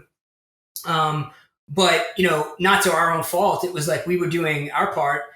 So we still haven't released a game yet. I mean, we have our VR game Beatron 2000, which is great, but that we haven't released like a console game. So that soon, hopefully very soon, we'll be able to tick that box, and that game will have the online play elements to it, proving once and for all that we can do consoles, which is super important to big publishers, and B, we can do consoles with online play, which is like everything. So I think that when the world sees that, our phone's not going to stop ringing off the hook in terms of like new game projects. I already have like right now cooking up some really exciting things that I'm not going to talk about yet because it's not yet in a state where I can, but certainly like very exciting stuff where investors have seen our tech and have kind of seen this, and that they're like, whoa, this is like, we want to back you.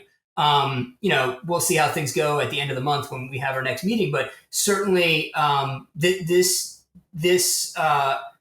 capability of being able to do the online play and doing the consoles is going to be a big one for us. And I think that's going to help drive the company success forward. And I think that's part of the reason why people are sticking around, because they want to kind of see where it goes. Well, I mean, even just based on my experience looking through your website, firstly, I must say I love the website. I really do. It's pretty cool. Although I will say as well, I would love some dark mode compatibility. But there you go. Good to know. Keep that in the suggestion box.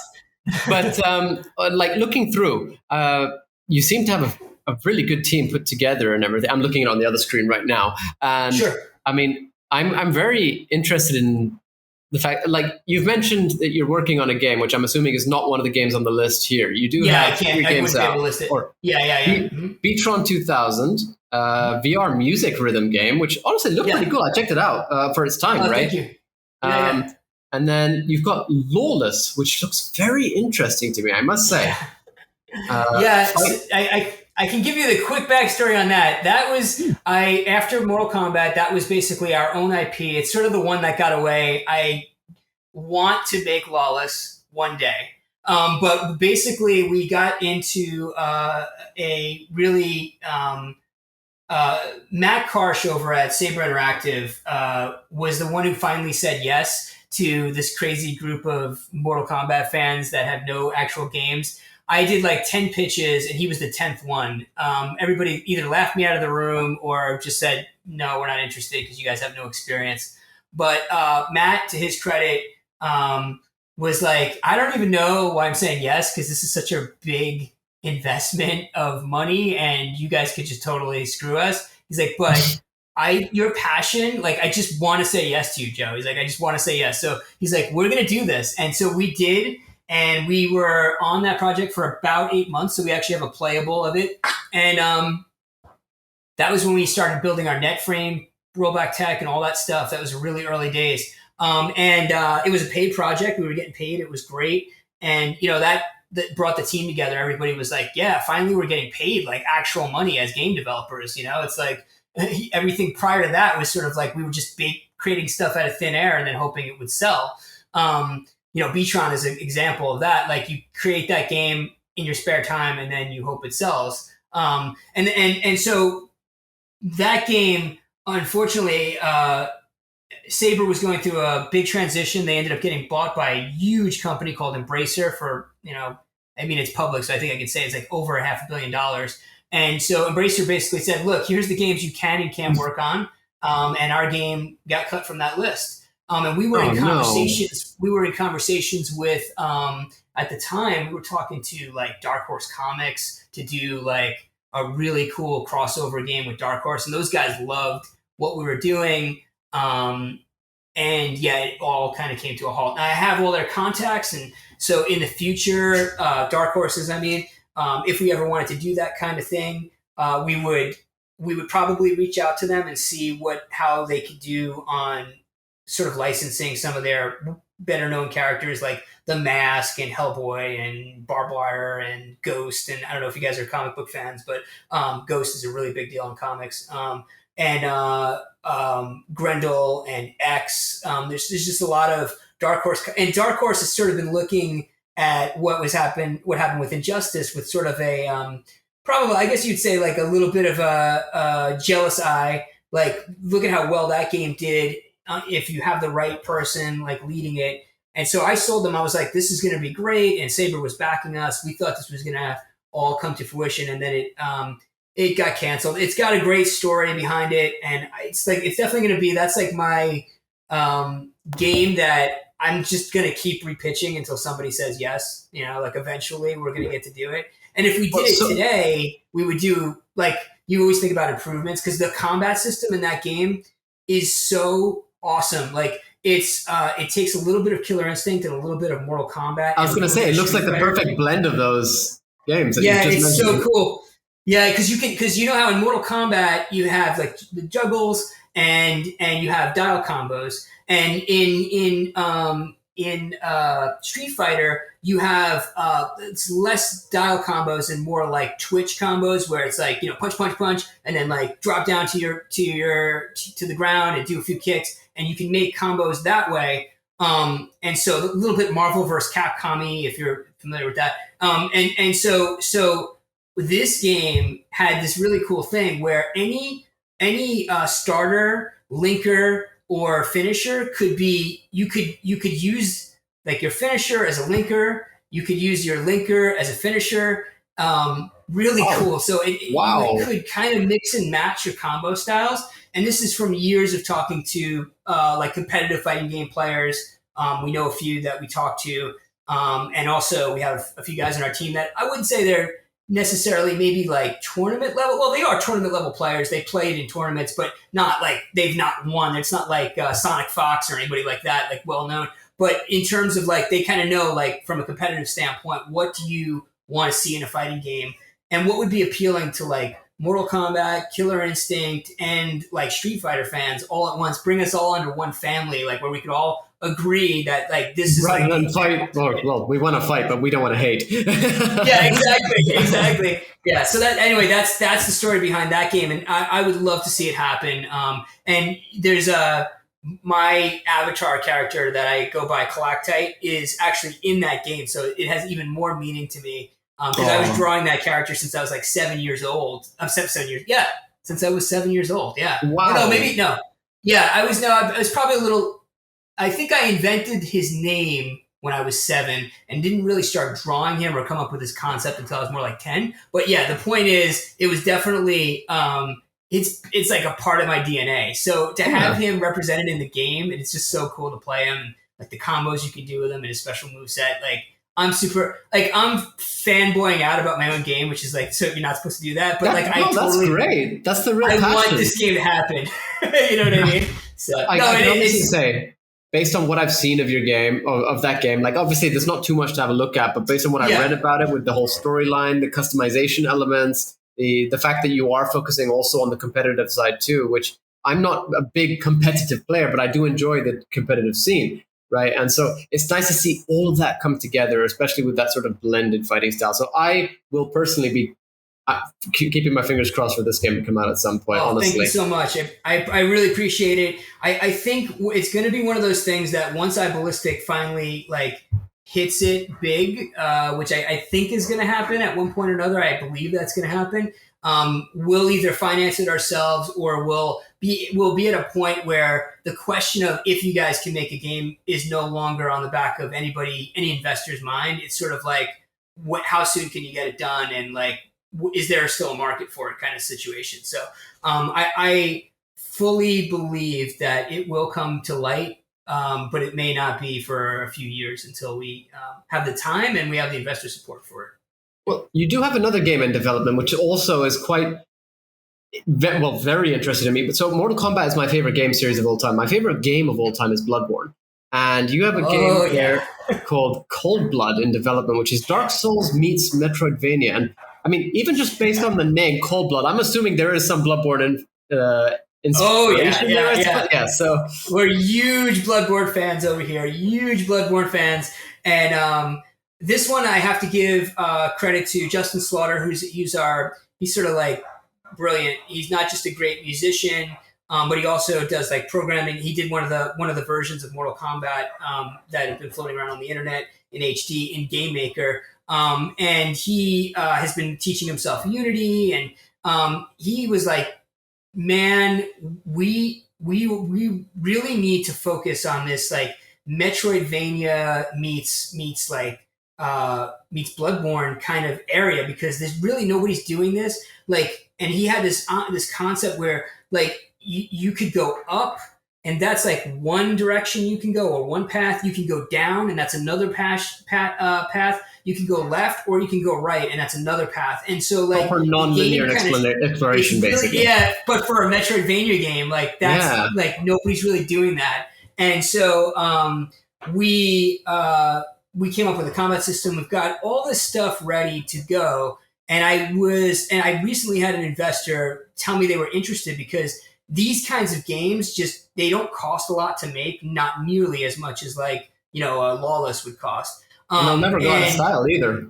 They don't go out of style, right? Because there's a certain nostalgia that I feel like people connect with and want. And so you can release them on multiple platforms now that we have like this console export capability. And so I think, the game would probably sell better than, like, from a sales perspective, it's probably the thing that would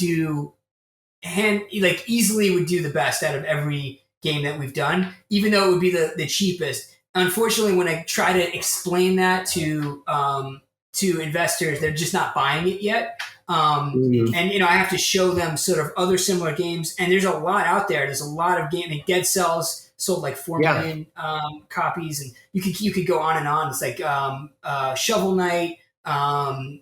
What's another one? Hollow Knight. There's just a lot of games out there. Ori and the Blind Forest, great Blind Forest, and these games aren't that expensive to produce, but they get massive return for the amount of investment that's in them, because people want to buy those like $24.99 games, $19.99 games, and just dive into them, and those games they prefer rather than like the giant AAA titles, sometimes the Cyberpunks of the world or whatever. So certainly that's a game that we have. I always bring it up in every pitch meeting as sort of like a game in our stable of things that we want to do. We're also getting into, we've seen the success of Streets of Rage 4. And, we love those games, those side-scrolling brawlers, those games that we used to play in the arcade with like Teenage Mutant Ninja Turtles and Simpsons arcade, all those. And that's a thing that we're looking at potentially bringing back, but we want to put a spin on it in terms of, this is a different concept that we've been floating around though, where it's a little bit more like an RPG. So like beat 'em up RPG mixture, which I think would do really well because it's just unique enough. There is one game, something Witcher. I'm gonna get the name wrong. It's not The Witcher, but it's something about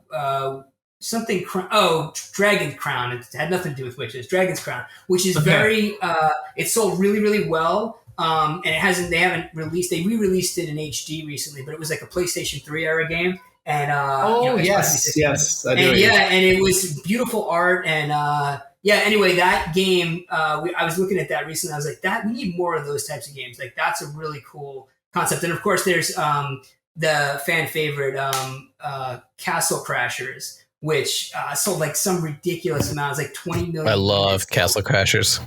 Yeah, that's the kind of thing we want to do. Like 4 people brought together in a party, just like kicking ass against like computer opponents as the level of difficulty goes up, but mix in RPG elements where like it's like I need a heal.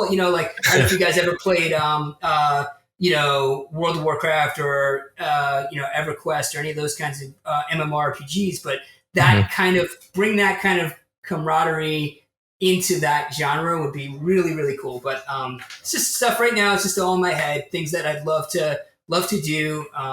And Cold Blood though is totally not my thing. That is 100% Justin Slaughter's. He's like the creator of it. And he, we would make it under the Eyeballistic label. And certainly we'd use our programming team and our art team to do it.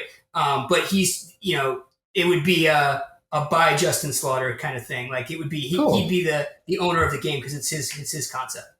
Right. Well, I mean, it's been really cool talking not just about Mortal Kombat HD, but also Eyeballistic. Like it's really nice to see that sort of transition from that. Well, the entire process really going from just being on a forum, creating Mortal Kombat HD with random people coming together as a team, going through this entire arduous process really of getting this game out, which still isn't out, but fingers crossed. And then coming now into your own as a studio, Eyeballistic, and seeing all these projects. So really, thank you for telling us all about this. And I'm really, really excited to see where this goes. But thank you for having me. Well, FANTiM, I think has a question for you. Yeah, I do. So before we completely let you go, we like to ask all of our visitors onto the show, what is your favorite finishing move? Whether it's a fatality, brutality, animality, what is your all-time favorite? Yeah, so I would have to say, despite the fact that I play Scorpion like most of the time, I would say it's Baraka MK2, where he takes his 2, swords that come out of his arms and kind of impales you up into the air, and then kind of you slide down. I remember seeing that and just being like, oh, that's so cool. Like, I need to figure out how to do that. I felt like the other one that he had where he could like chop your head off was sort of like, okay, well, I saw that one coming from a mile away. But the one where he kind of steps into, he did too. But being able to do that move was really cool. I remember the first time I was able to pull it off. It was super exciting. And I worked at an arcade for a little while too, later on. And it was well after the popularity of Mortal Kombat 2 was in its peak. It was more like Mortal Kombat 4 was like really what was the thing at that point. But I would still just like give myself tons of credits, right? Because I worked there and I could just play the game on my break. I'd be playing for like an hour. And I remember like later on, like I would just always pick Baraka, and I would just, anybody that I played against, that was the fatality that I would always come back to. So. And then where exactly can our listeners find you? Is Eyeballistic the best way to be tracking your progress as you're continuing to all these different projects, or would you like to plug your own Twitter or Instagram and things like that?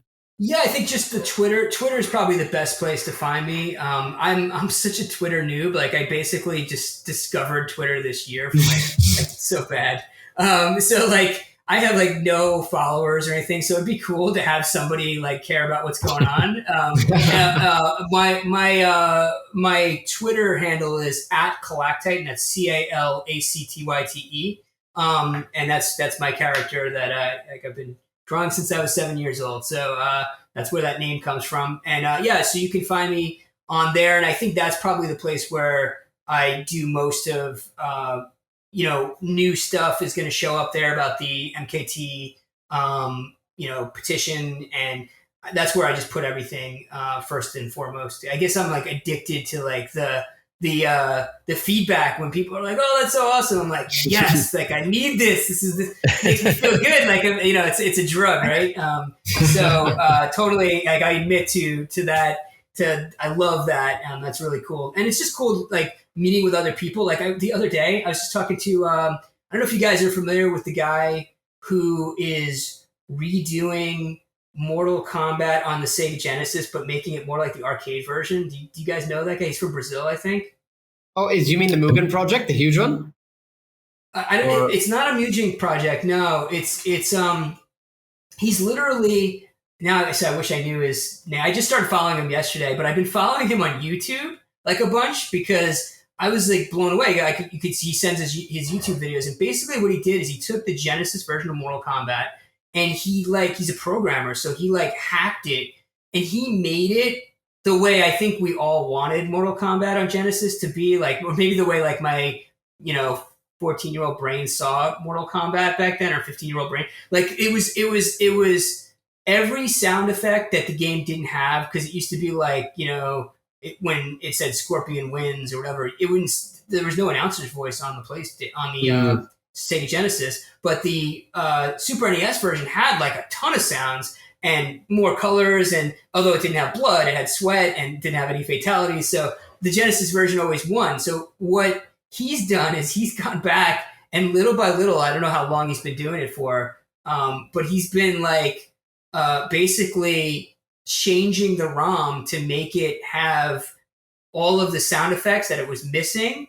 And it proves that like they could have done it back then, but they just didn't.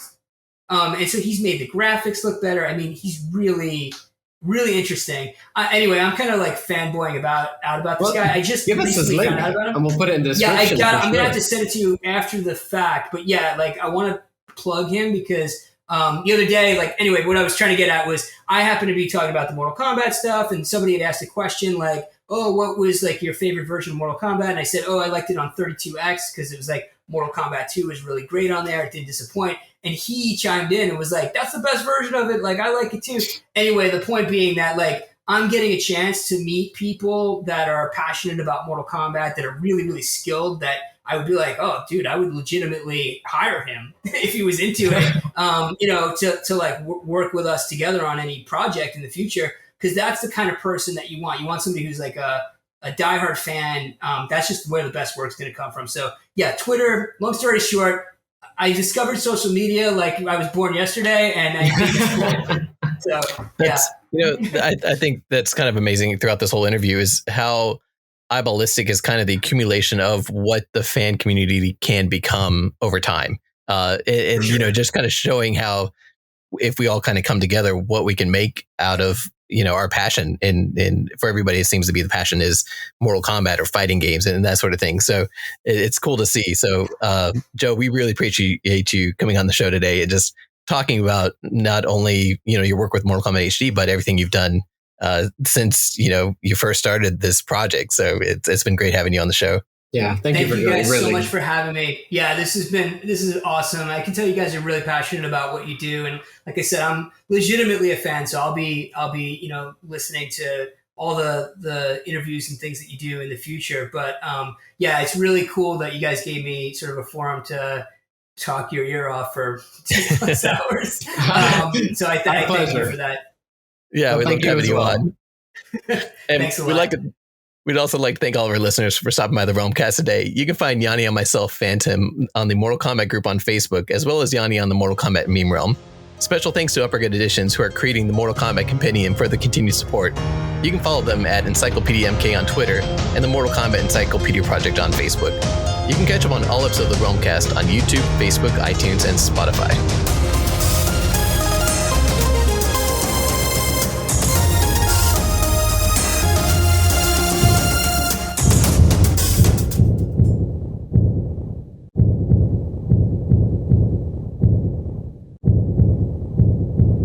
Have been experimenting with something new for some time, and the results have been more than we could have hoped for.